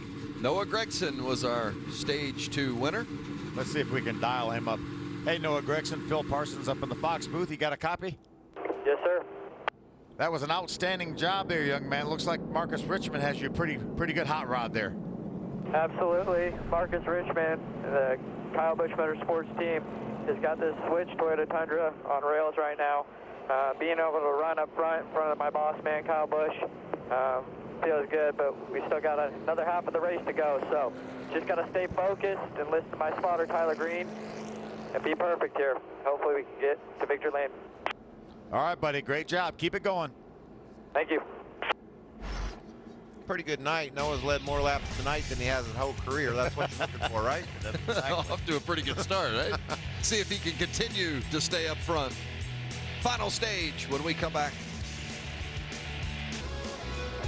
Through 2 stages here at Kentucky. Look at the points earned tonight. Justin Haley hasn't won either one of the stages, but he's earned the most points tonight. Ben Rhodes won stage 1 and crashed out shortly thereafter. And Noah Gragson is our stage 2 winner. We look at our Ford facts. A couple of Brad Keselowski racing drivers, Austin Cindric and Chase Briscoe, and what they've done this season. Yeah, Austin currently resides in the 3rd spot. Briscoe back in 8th. Been impressed with Cindric tonight. He's been steady and solid. Had a bit of a scrum there with Christopher Bell. Bell got loose on the bottom. He was able to survive that. Now he's in a position here late in the race along with Johnny Sauter on his outside there to go race for a victory. We asked why Sauter used the strategy he did earlier in the race, gave up those stage points, but now he's in a position to try to get the big prize, which is the victory. How about 2 KBM trucks on the front row? That's no huge surprise, right? But it's not the guy that just won the 2nd stage or Kyle Busch. No, that's right. That's the 51 of Myatt Snyder and the 4 of Christopher Bell. Watch that 19 truck down on the bottom of Cindric. We've seen that 3rd position be really strong on these starts, using the draft and taking the leaders 3 wide. Can Cindric pull that off? That's John Hunter Nemechek, the 3rd truck back on the inside. He's won the last 2 races. The final stage is underway in Kentucky. Good restart by Christopher Bell. Johnny Sauter may be able to clear Myatt Snyder. They're 3 wide, Phil.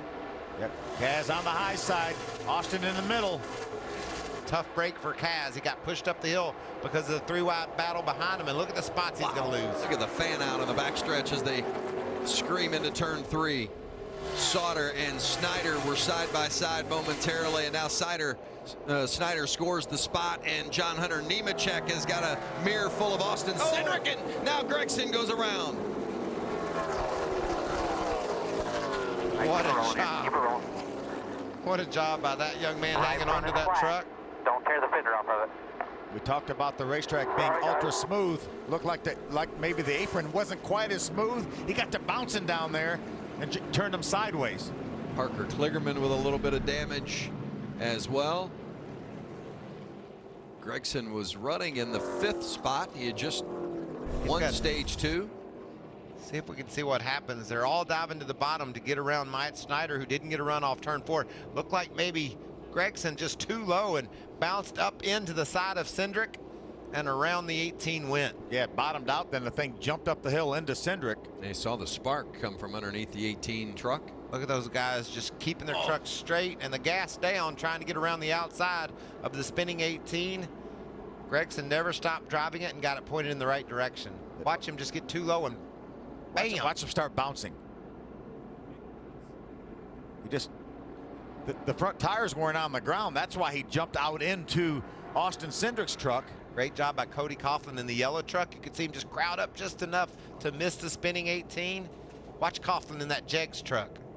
He sees he's got to get high, moves up just in time. Couldn't really see anything. I'm sure Terry Cook, his spotter, probably gave him some help there. How about this vision of Kyle Busch? That was close. Barely had time to crack the throttle. That could have collected 7 or 8 trucks in a hurry. Easily. Yep. I think maybe he got down on the drain. Yeah, quite possibly hit that drain. Maybe drain O if you do that.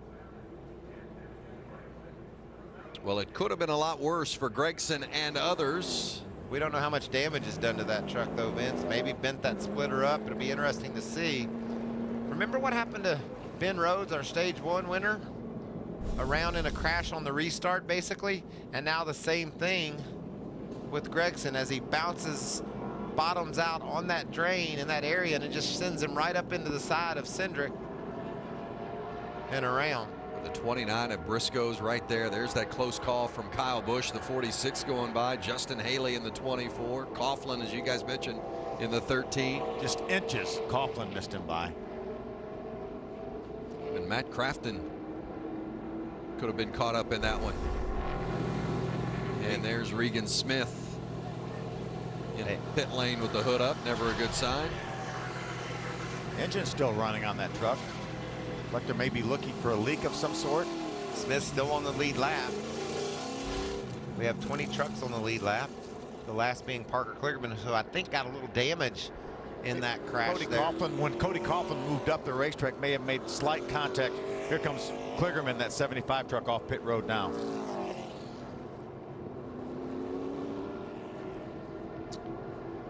Well, Christopher Bell is going to be our leader when we go back racing. You see 20 trucks on the lead lap. 7 different leaders. Noah Gregson's led the most laps at 32. Johnny Sauters led 26. But Ben Rhodes, who won stage 1, ended up in the wall shortly thereafter. And Noah Gregson, who won stage 2, just avoided disaster with the spin. Did Christopher Bell spin out about 50 laps ago? Around he went, and the pit road they had to come, and now he's leading the race.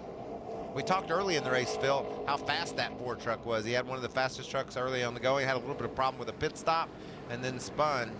I think that the reason why you're seeing these stage winners have issues, Vince, is because of strategy. You know, they come to pit road after winning a stage, they're not the leader anymore. They're back in traffic, and they have to deal with a bunch of trucks around them. How about this radio from the 51 of Myatt Snyder? I don't know why it's missing, but that was the first time going to 30 minutes. Yes, did you over-rev motor okay? Do you hear a funny noise? Did you feel the chip? No, I don't think I over-revved it too bad. All right, well, if you start here and you feel something funny or smell something or it's making noise, we won't blow it up and take a chance, you know. Yeah, I think maybe when you say I didn't over-rev it too bad, that means you might have over-revved it a little bit. How about the situation involving Gregson after that spin, Hermie? Hey, the 18, good news, a little bit of right front damage, no splitter damage. Even better news, NASCAR is allowing them to get 2 additional right side tires for use on the 18 should they need it later on tonight. Keep an eye on that situation as you look at 5 straight top 10s for the teenager from Las Vegas. There's a lot of situations going on, Vince. I think the most interesting maybe is our race leader, Christopher Bell, battling through adversity, and John Hunter Nemechek, he's going to line up second, looking for 3 in a row, Phil. How about that? We've got to keep an eye on that 51 truck. If he did damage that engine, that could be big problems on this restart. Well, not just for him, but those around him. Yeah.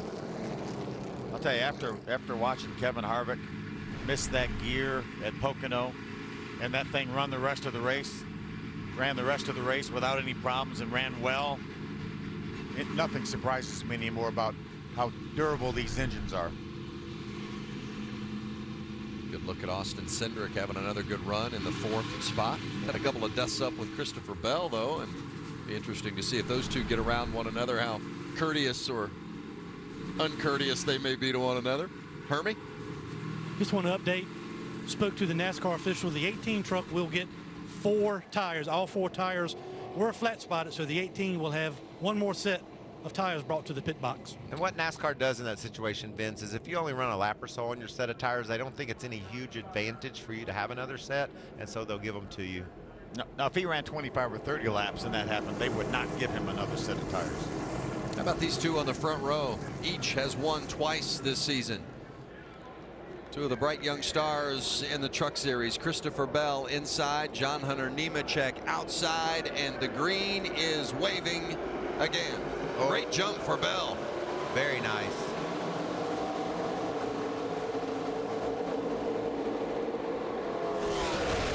Cindric gave Nemechek a little bump there, trying to get him going. Look at Crafton making it 3 wide, going around Cody Coughlin. Oh, let it hold on. Look at that mess. Wow. There it is, 4 wide into the turn. Something's got to give, and it's Johnny Sauter with the big save. Wow. And they're still 4 wide.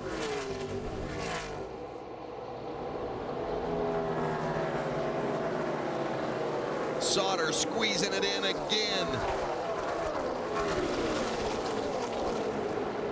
And we talk about how important these restarts are now, Michael.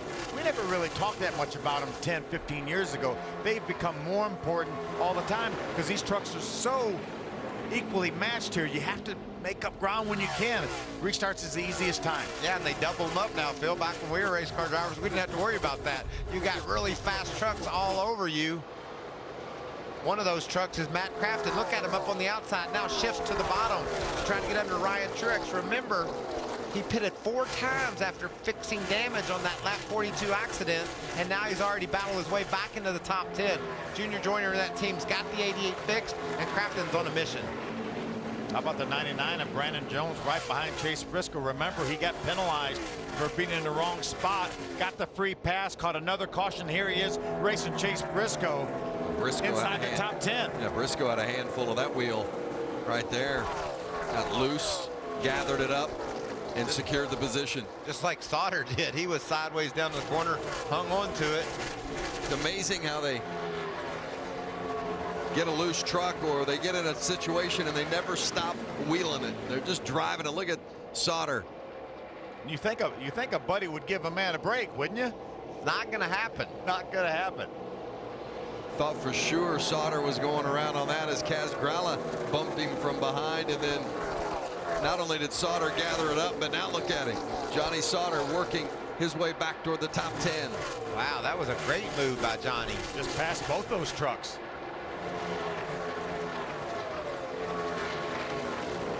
Kyle Busch making the pass for 4th, getting around Myatt Snyder. Snyder's done a nice job hanging in there, hasn't he? Sure has. I like the job Justin Haley has done tonight as well, right behind Snyder in that 5th spot. Haley's been solid. Not only tonight, but lately for Justin Haley. Oh, sideways is Snyder.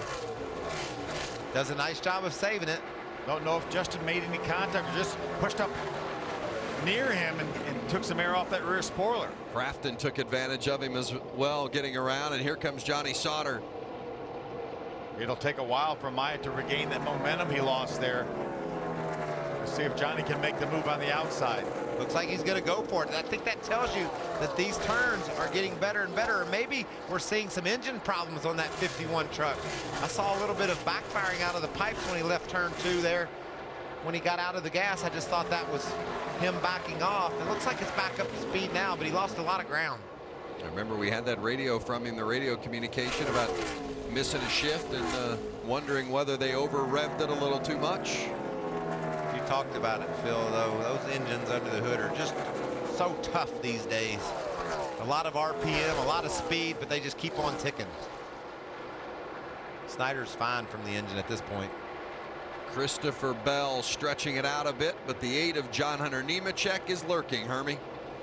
Seems like the 8 always shows up at the front during money time. This team came and got tires on lap 44, got fuel lap 72. Crew Chief Jerry Kennan says we really need a long run. We don't have really good short run speed. We have more long run speed, but we'll watch and see, can this team pull off another one tonight for 3 in a row? What a story that would be if Nemechek could possibly get it done tonight. This is as strong as we've seen Cindric all year long, Phil. He's right there in the 3rd spot. Back the last couple of laps, he's been the fastest guy in Kentucky. And you can see he's got the leaders right there in his sights.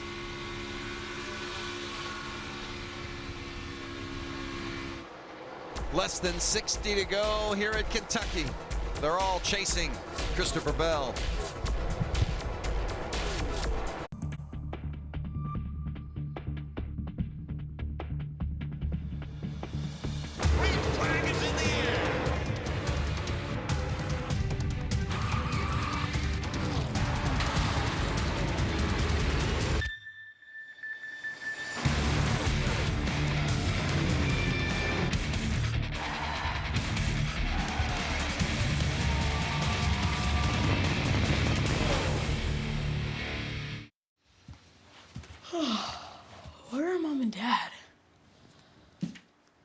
Save money on motorcycle insurance with Geico going up the country. Love, Mom and Dad.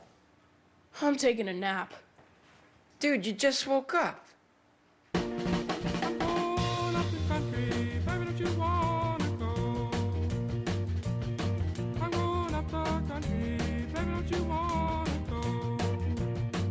Geico Motorcycle. Great rates for great rides.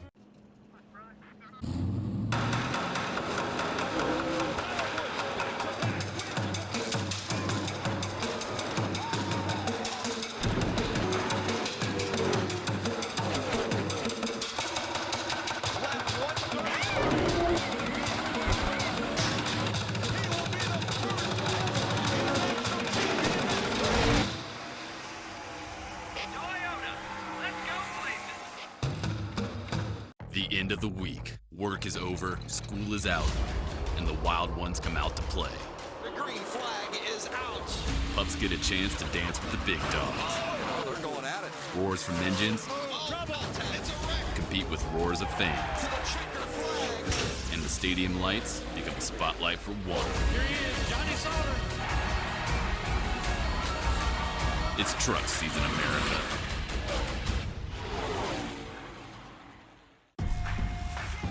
Tip the cap. Let's start the show. The music, lights, Miami Nights. The best of the bigs come to battle.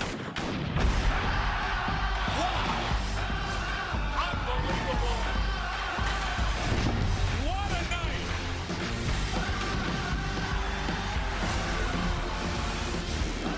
The MLB All-Star Game, Tuesday at 7:30 Eastern on Fox.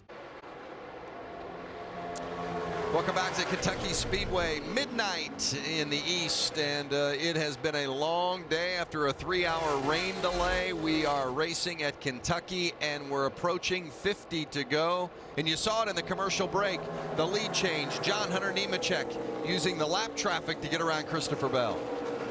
Christopher Bell drove up on 3 lap trucks. He's on the inside of Wendell Chavis. Jennifer Joe Cobb is there on the inside. Look at the momentum that John Hunter Nemechek gets, as well as Austin Cindric. And here comes Kyle in the middle. Wow. Look at that. How about it? How about this view from the 8 of Nemechek? You got to pounce when you get the opportunity, and John Hunter saw a chance here. He's able to dive to the inside of Christopher Bell, split the lap truck, and drives off with the lead. We have a great battle going on right now for third. Austin Cindric doing his best to try to tackle that 46 of Kyle Busch. And right behind them's Justin Haley. But you know what I think I'm seeing, Phil, is Kyle's trying to widen this track out. He's making some progress up on the top. He was able to catch and run with Christopher Bell running up there. But now the 2 leaders are driving away from Busch. He'll probably try to get it back to the bottom, make up some ground, and then see if he can use that high side to make the pass. Nemechek continues to lead Christopher Bell. Remember, Nemechek going for his 3rd straight win after posting victories at Gateway in Iowa.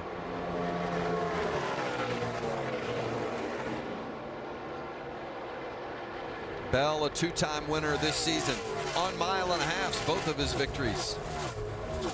These are the first laps that Nemechek has led on the mile and a half since he won in Atlanta back in February of 2016.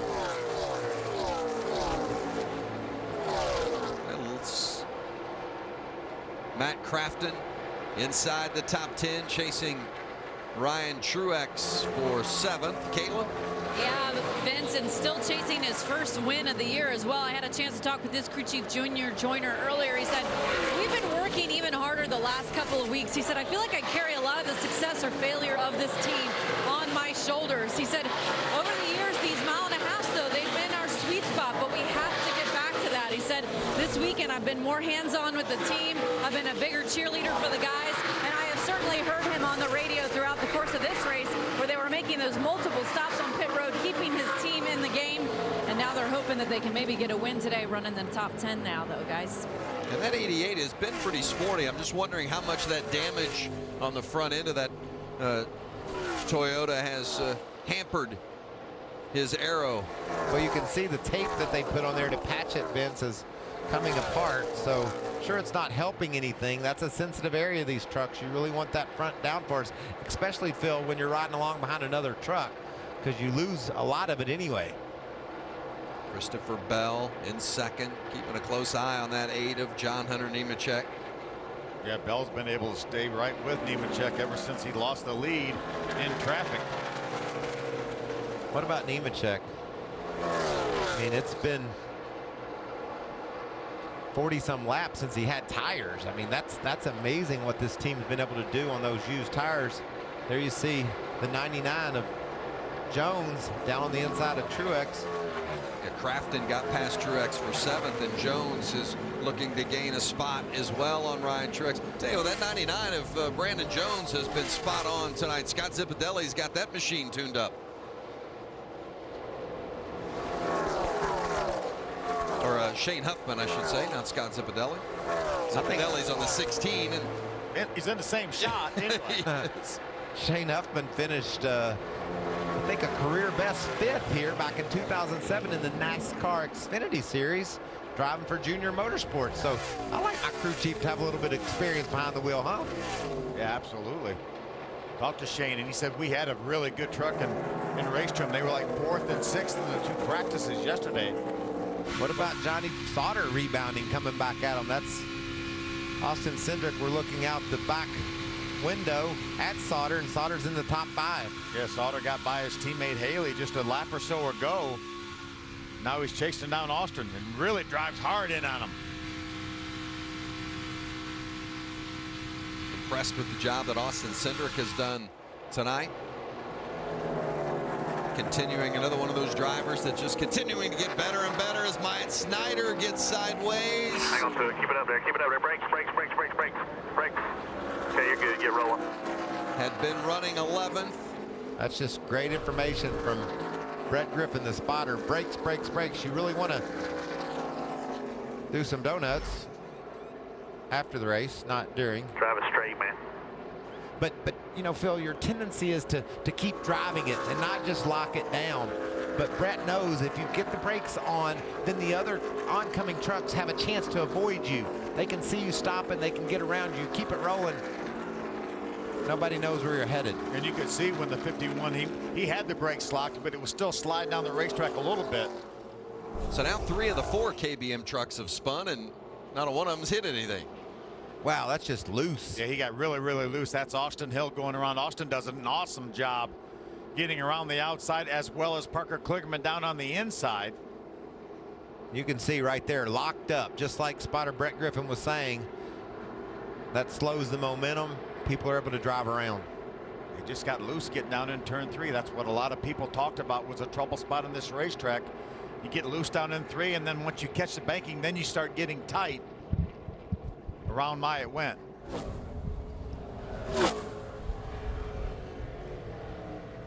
Myatt was running just outside the top 10 when this happened.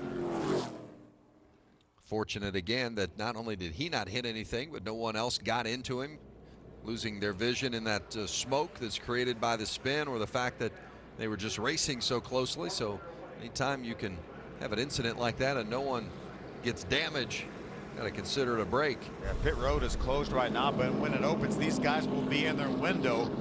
We have 42 laps to go right now, 41 next time around. We know these guys can go upwards of 50 laps. So remember last year, this race was won by somebody putting 2 tires on with about 45 laps to go, and that was William Byron. And the winner of this race will make a pit stop right here and be done. They won't come back to pit road because we haven't seen any fall off in the tires. So it'll just be interesting to see. John Hunter, it's been since lap 72 that he was on pit road, but he didn't take tires then. That's exactly right. I think lap 48, Michael, was the last time he put tires on, 60 laps ago. So in that situation, 2 is not going to be enough, is it? Or? Well, the tires don't seem to be wearing, Vince, or nor do they seem to be falling off that much. But I think maybe the guy you got to watch here is Kyle Busch. He's in 3rd, and he got 4 tires on lap 72. I think he will get 2 for sure. What will the rest of the competition? I think without a doubt Kyle Busch gets 2 tires right here. I got to believe if you're Nemechek, though, that's a long way to go on 2 tires if you just get 2 after not taking any on lap 72. But also remember, this team has trouble with the right front, and you would want right side tires. Do they forego tires altogether and just put gas in this truck? No, I think we got to put right side tires on. Going to cost them. Pits are open, and this is a big stop right here. Hermie? The 46 has been struggling with the right front tire. We'll see how long it takes to go to the right side first. Still struggling. He's trying to push the tire down. It's going to cost this team big time again. They had talked about 2 tires on the 46. The 8 of John Hunter Nemechek comes down as well. They're going to take 2 tires, get him back down for track position. Caitlin. Looking at Christopher Bell at the bottom of your screen, just made a chassis adjustment there. Also 2 right side tires for him. Also said he hit a spring rubber on track up by the fence. Needed the team to check the nose of that truck. Interesting. On a variety of levels, those stops. I think that was an audible by Kyle Busch to get 4 there when they had trouble on the right front. Like they were originally going to just take 2 and then decided, yeah, it's taking this long, we might as well go ahead and take 4. And anytime you call an audible, there's a little bit of confusion, people trying to get on the same page, and certainly very costly for the 46 truck. He's just about going to be the last truck on the lead lap off pit road. That's how close the race off pit road was. John Hunter Nemechek by less than a nose. Let's go back and take a look at that stop for Kyle Busch, and we've noted the problems they've had on the right front, but also watch the Jackman. I think to Michael's point, it looked like they were done, or the Jackman thought they were done after the 2 right side tires were changed. You see him pushing down, as Hermie mentioned, pushing down, trying to get that tire to drop out.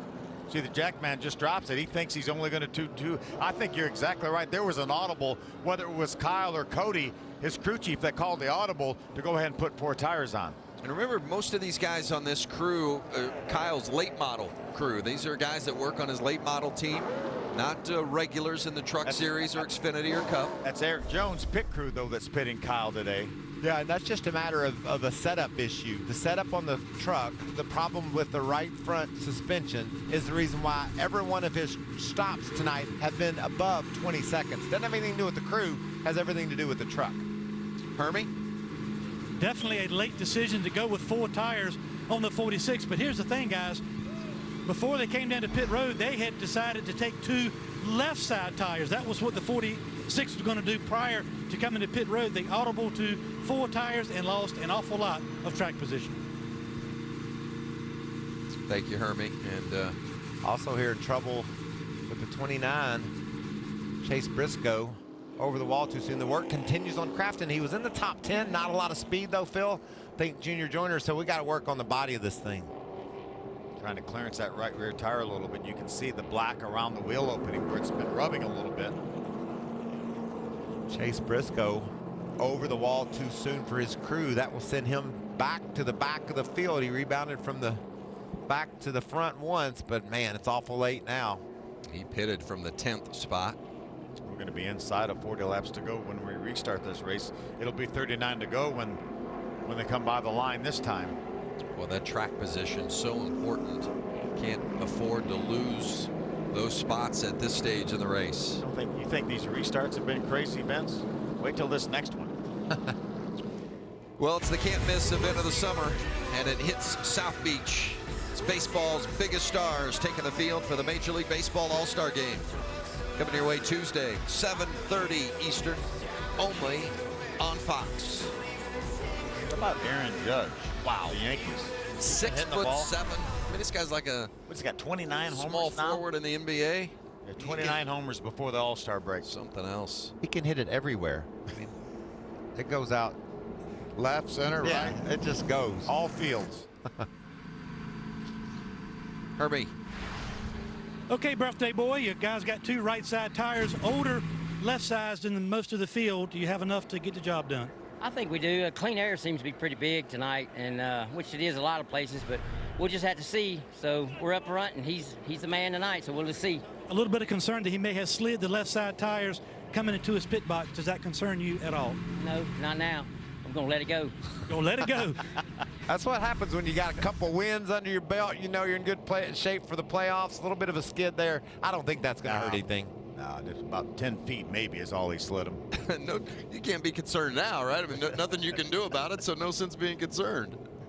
What about this team that John Hunter's dad, Joe Nemechek, owns? They fight for sponsorship. They bring winning trucks to the racetrack. They struggled early in the season and a couple of wins in a row, and now sitting here staring at a third. Well, there you see it, the last driver to win 3 in a row, Kyle Busch, just a few years ago, but the most consecutive races won. Ron Hornaday won 5 in a row back in 2009. Hornaday, the last non-Cup guy to win 3 in a row in the Truck Series.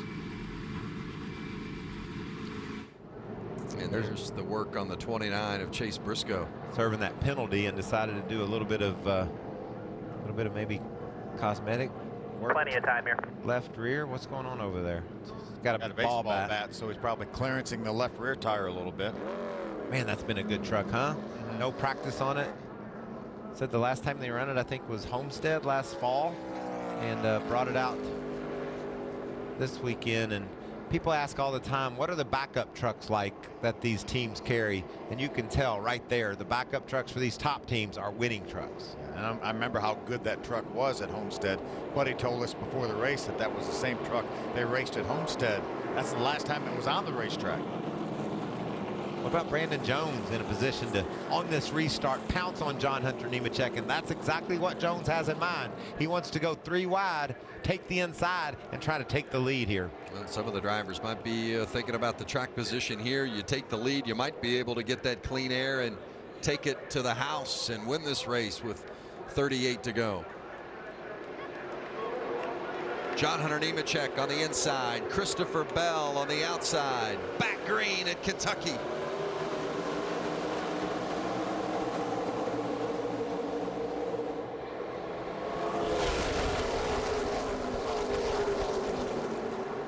Great restart by Bell from the outside.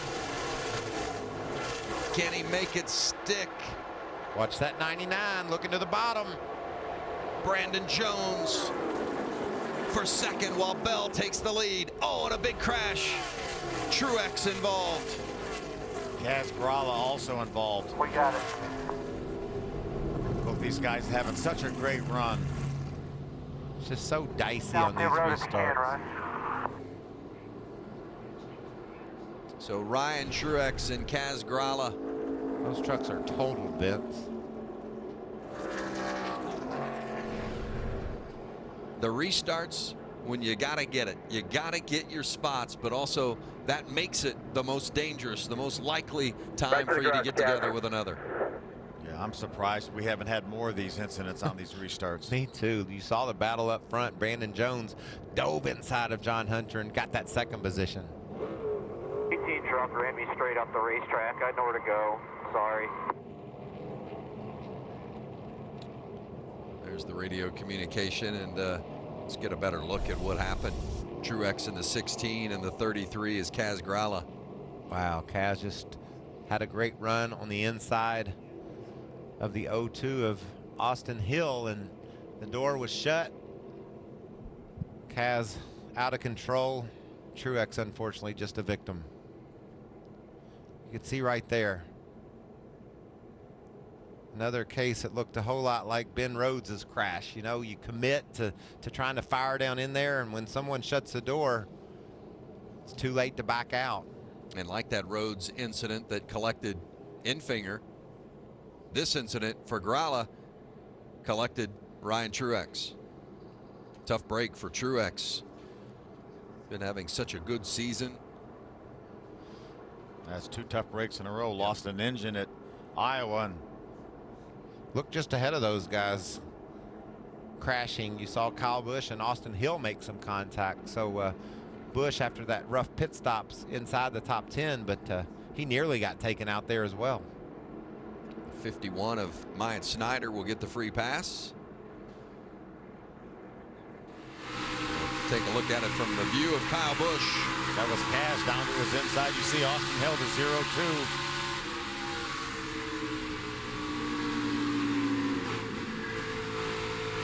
That's when the 0-2 moved up and touched him. You heard Kyle burp the throttle there for just a second. End of the night for Truex. End of his truck as well. Truex just couldn't get to the bottom. Watch, Kaz bumps into the 0-2, and the 0-2 of Hill into Kyle Busch. See the contact right there. I was lucky it didn't cut down that left rear tire.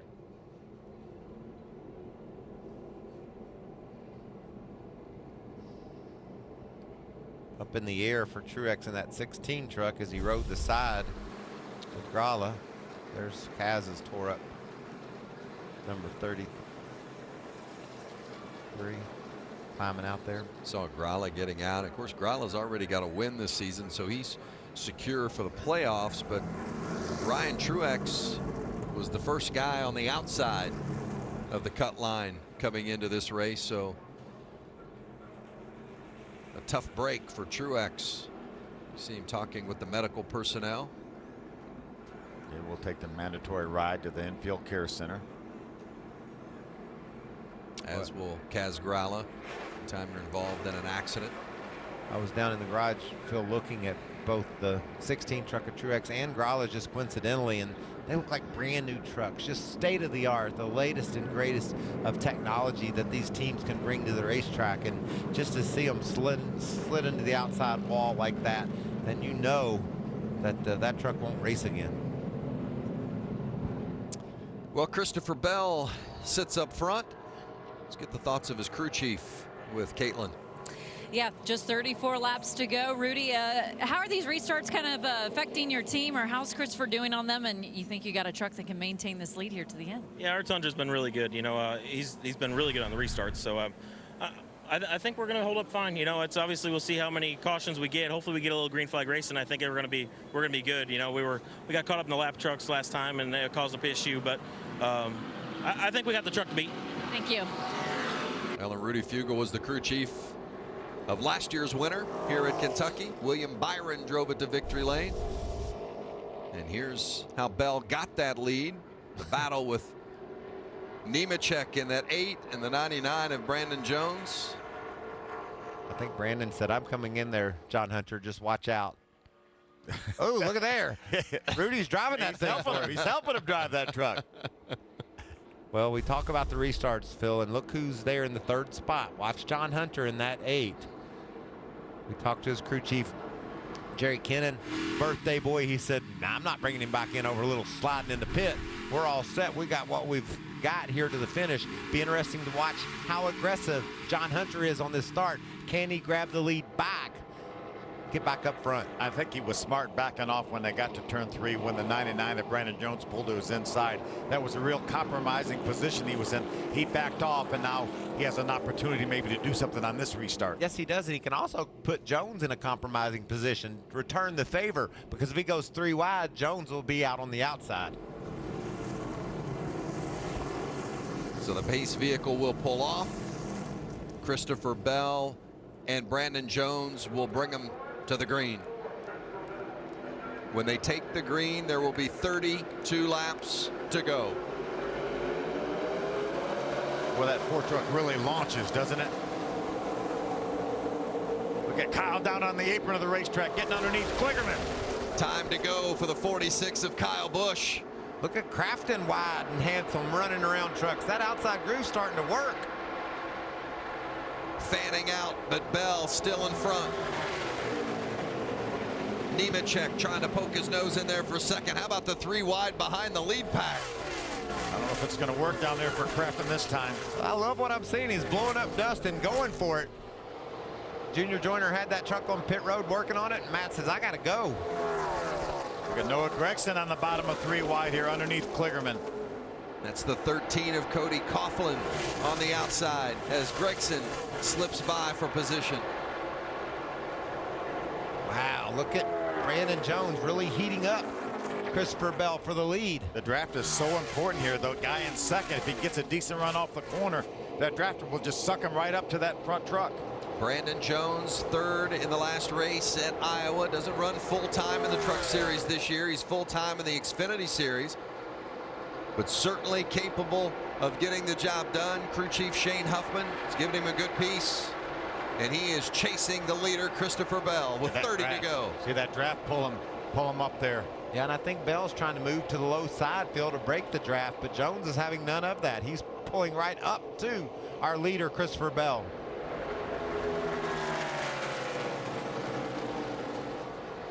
John Hunter Nemechek just lurking there in 3rd, looking for the 3rd win in a row for that team.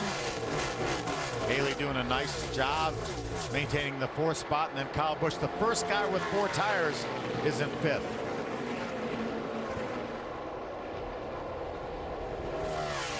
Right behind him, Austin Cindric. Great job by that young man, Johnny Sauter, who's had a fast truck all night long inside the top 10, and Noah Gregson has recovered from that issue he had. He's up inside the top 10. Cody Coughlin on pace to have his best finish of the season inside the top 10 as well. Great battle at the front with Christopher Bell trying to win his 3rd of the season, and Brandon Jones trying to win his 1st ever in the Truck Series. He's had a couple of runner-up finishes, never been to victory lane yet. It's an amazing job that Shane Huffman's been able to do with that team. What if they had 6 different drivers this year?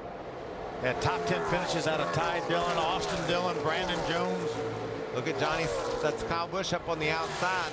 Austin Cindric trying to get that spot. A little bit of a wiggle there by Kyle. Look how much momentum he lost. Sauter now going to take advantage and get past Kyle Busch for position. That's for 6th. Now Noah Gregson's going to look to the inside. Talking about drivers that have done a nice job tonight, Gregson has been impressive again. He's led 32 laps, still the most laps led. 1 stage 2 tonight. Had a spin, so lost some track position on that one. Watch the wiggle from the 46 on the right-hand side, Kyle Busch. And see how much momentum it cost him. Austin just drives by. He lost another spot to Sauter and 1 to Gregson. That's Chase Briscoe in 13th. There's Austin Hill. We talked earlier about this kid doing some special things with his 02 truck. Look at that move he made. Wow. How about that, getting by Chase Briscoe and the 66 of Ross Chastain. With Austin Hill up to 12th. Say Briscoe started at the back, drove it to the front, has gone to the back again and trying to make his way toward the front once again. It's going to be tough with less than 25 to go. It's about as much breathing room as Christopher Bell has had since the restart. How about that 99, the 2nd place truck of Brandon Jones, Hermie?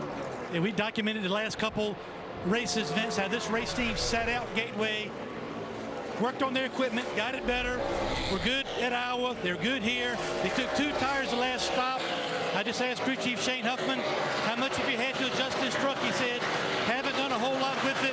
He says, we're here to win. The 4 is here to win a championship. So we'll see how the differing agendas between these 2 drivers plays out as we come down for the last 23 laps of this race. Remember that breathing room you were talking about? It's gone. Yeah, he just drafted right back up on the back of Christopher Bell, and I think that's interesting to see maybe what Brandon Jones can do, how he can adjust his line and try to get better. Will he be able to move up a little bit? What is he going to do in order to pass the 4th truck? Yeah, these trucks are pretty equal right now. Catching him is one thing, passing him is another, as Johnny Sauter tries to move on to the 19 of Cindric. That's a battle for 5th.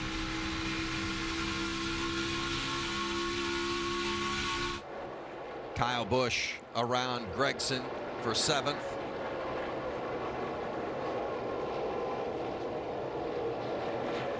Undoubtedly, Busch has a strong car, but if we strong truck, but if we stay under green, is it strong enough? I don't think so, Vince. You see these trucks just ahead of him. That's Haley. He's in the 3rd spot, so these spots are stacked up for him. But man, we've seen how difficult passing is, and Johnny Sauter's going to dive to the bottom. Going to make that move. I'm really impressed with Justin Haley, who, as you mentioned, running 3rd right now. Got by Nemechek just a lap or so ago. This is our battle for the lead. It just won't go away. Camping World 20 to go with Christopher Bell leading Brandon Jones. Kyle Busch now inside of the 19 of Austin Cindric for 5th. Cindric with a little damage to the left rear of that 19 truck, but still battling along. Got Noah Gregson now, the 18 truck, moving in on him as they lap by Josh Rayone. Less than 0.3 of a second separates Christopher Bell from second place Brandon Jones. Their last lap was within 1/1000th of a second of being the same speed.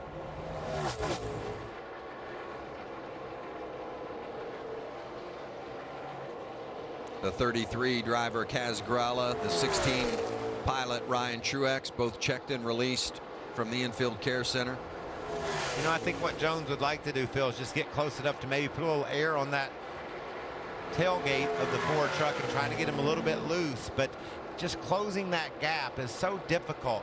He doesn't have any aerodynamics on the front of his truck. It wants to push up in the corners, but Jones is doing a nice job. And I almost think, Phil, that the Jones truck is better than Bell because he's able to keep pace with him, running behind him in that dirtier air. Yeah, I totally agree with you.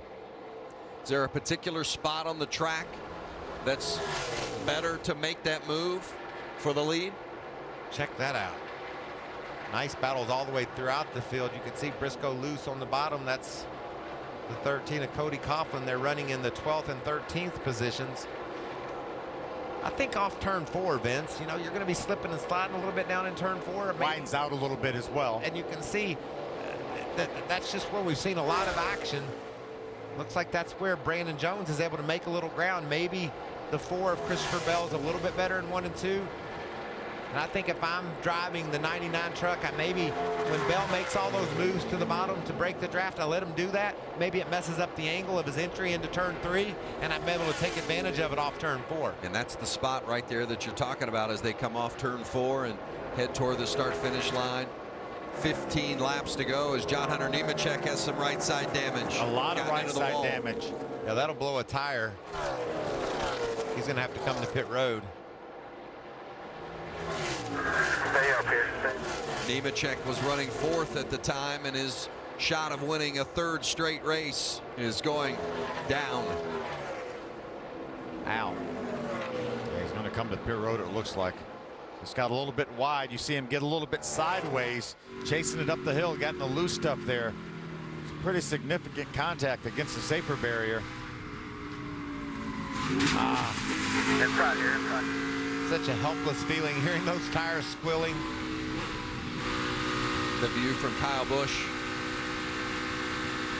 What about Johnny Sauter with the nice quick move to the bottom? Yeah, Kyle never backed off. He saw it all the way. Knew that John Hunter was going to be out of the way. There's been a lot of accidents that Kyle Busch has been right in the view of throughout the course of the night. There's the 8 being repaired. Hermie. Yeah, Vince, we documented earlier, this truck was on older left side tires by about 30 laps than most of the trucks he was racing for the win. So they took a chance. Earlier this year, these gambles have paid off. Tonight, they will not, but a valiant effort for the 8 team, but they'll come up short tonight. I think we're beginning to see Jones change his plan. He doesn't chase Christopher Bell down the hill like we talked about. He's able to stay up on the high side. Get into the corner a little bit better. Kaylin, Johnny Sauter's got his hands full with Kyle Busch right now. Yeah, Michael, he absolutely does. He just told the team, my truck is good in turns 1 and 2, but I can't seem to run the top in 3 and 4. Now, he's got a spotter, Tab Boyd, who usually spots for Joey Logano in the Cup Series, working with him, helping him find those lines on track where he's losing and gaining time. But right now, since that last restart, he's been making gains, moved his way into the top 5. He's 4th currently, could be poised for his 8th top 5 performance so far this year, guys. It's been another good run as Kyle takes a look inside of Sauter. Johnny gives him just enough room for 4th.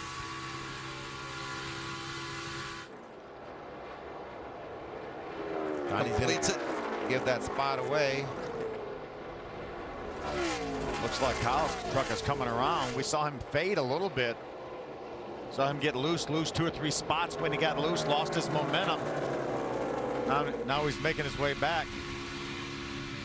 Well, was there an issue for Johnny there? As much momentum as he lost right there? I just think when he gave up the spot to Kyle, that Cindric and even Gregson there in the black 18 truck, they were both so close. We talked about how important momentum was. They were able to take advantage of Johnny slightly slowing. And now Cindric around Sauter. Yes, he's going to complete that pass. Cindric into 5th. And here comes Gregson. Less than 10 to go.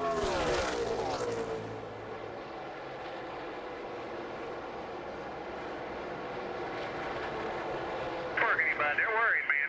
You got their attention here. I know you want it more than he does, but keep digging here. You got more heart than he does. Derek Nealon, the spotter for Brandon Jones. Also spots for Kyle Larson in the Cup Series. Shane Huffman, the crew chief.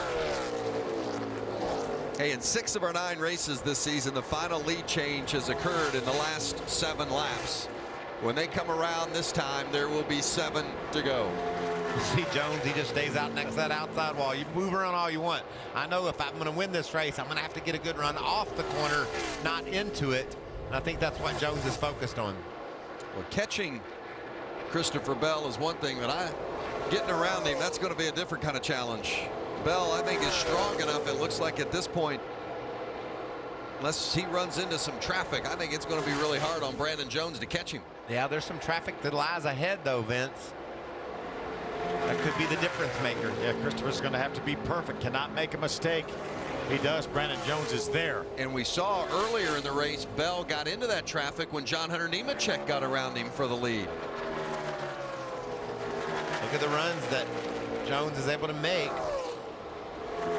Well, this is as close as he's been in a number of laps. Wow. He is right there, 1/10 of a second.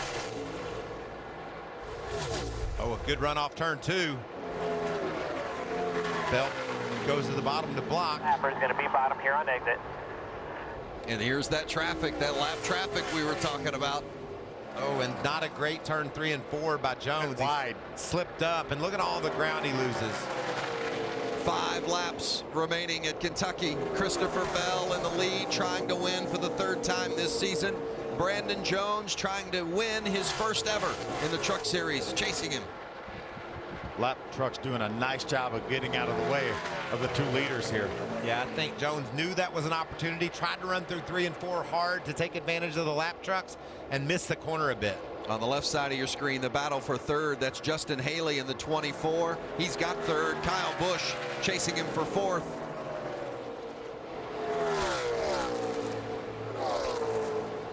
It might take the rest of the time for Brandon Jones to regain what he lost in that one corner. He got some of it back right there. Oh, yeah, that was a nice run through 1 and 2. Oh, and look at this. Around the high side of a slower truck goes Bell. He's going to lose some ground. The front. Stay bottom down the front. 3 laps remaining. I don't know who this is tougher on, Phil. Christopher Bell watching that mirror and seeing the fast closing Brandon Jones, or Jones getting there and not having the truck or the line that it's going to take to get around Bell.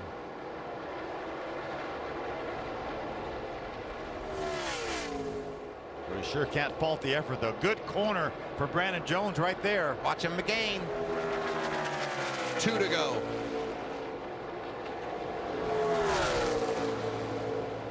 He is there again.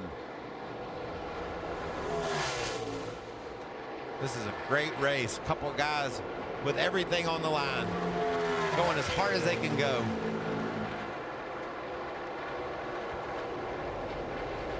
They'll be coming to get the white flag this time. Christopher Bell trying to hold off Brandon Jones one more time around the 1.5 miles. Protect your inside. Clear up. Clear up. Jones is there taking a look. Tony Hirschman's guiding him around there. His spotter. Hit your arc then. Clear up. Hit your arc. Hit your arc. Through turn 3 and through turn 4. After more than 3-hour delay to start the race, it was worth the wait. Christopher Bell wins at Kentucky.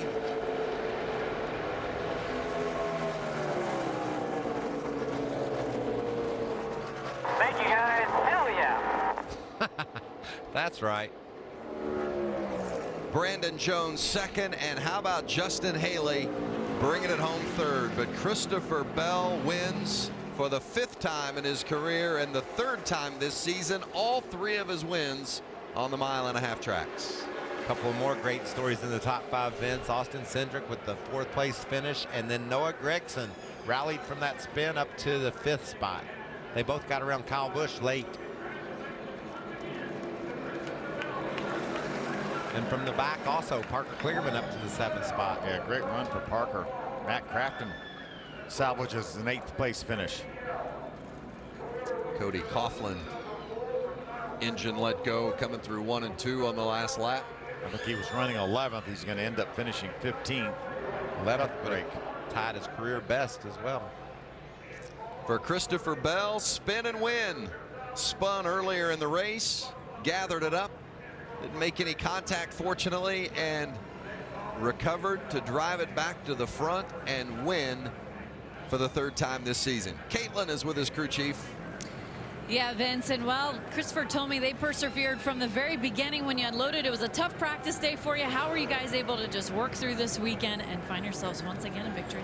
Yeah, I mean, so practice, we struggled. We were loose, we were tight, and we had to work on it the whole time. You know, 3 hours of practice, and normally we've been fast all year long. So I bet it's actually good for us. It's a good character builder. So, and then tonight, you know, it's like, how many times are we going to spin or having a tire problem or whatever?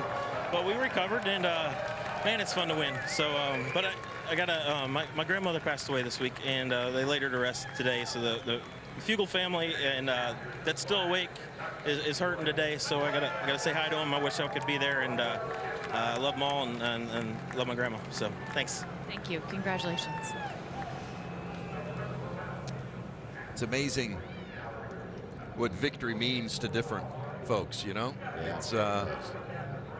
It's a special day that Rudy will never forget for a variety of different reasons, as he just shared with us there.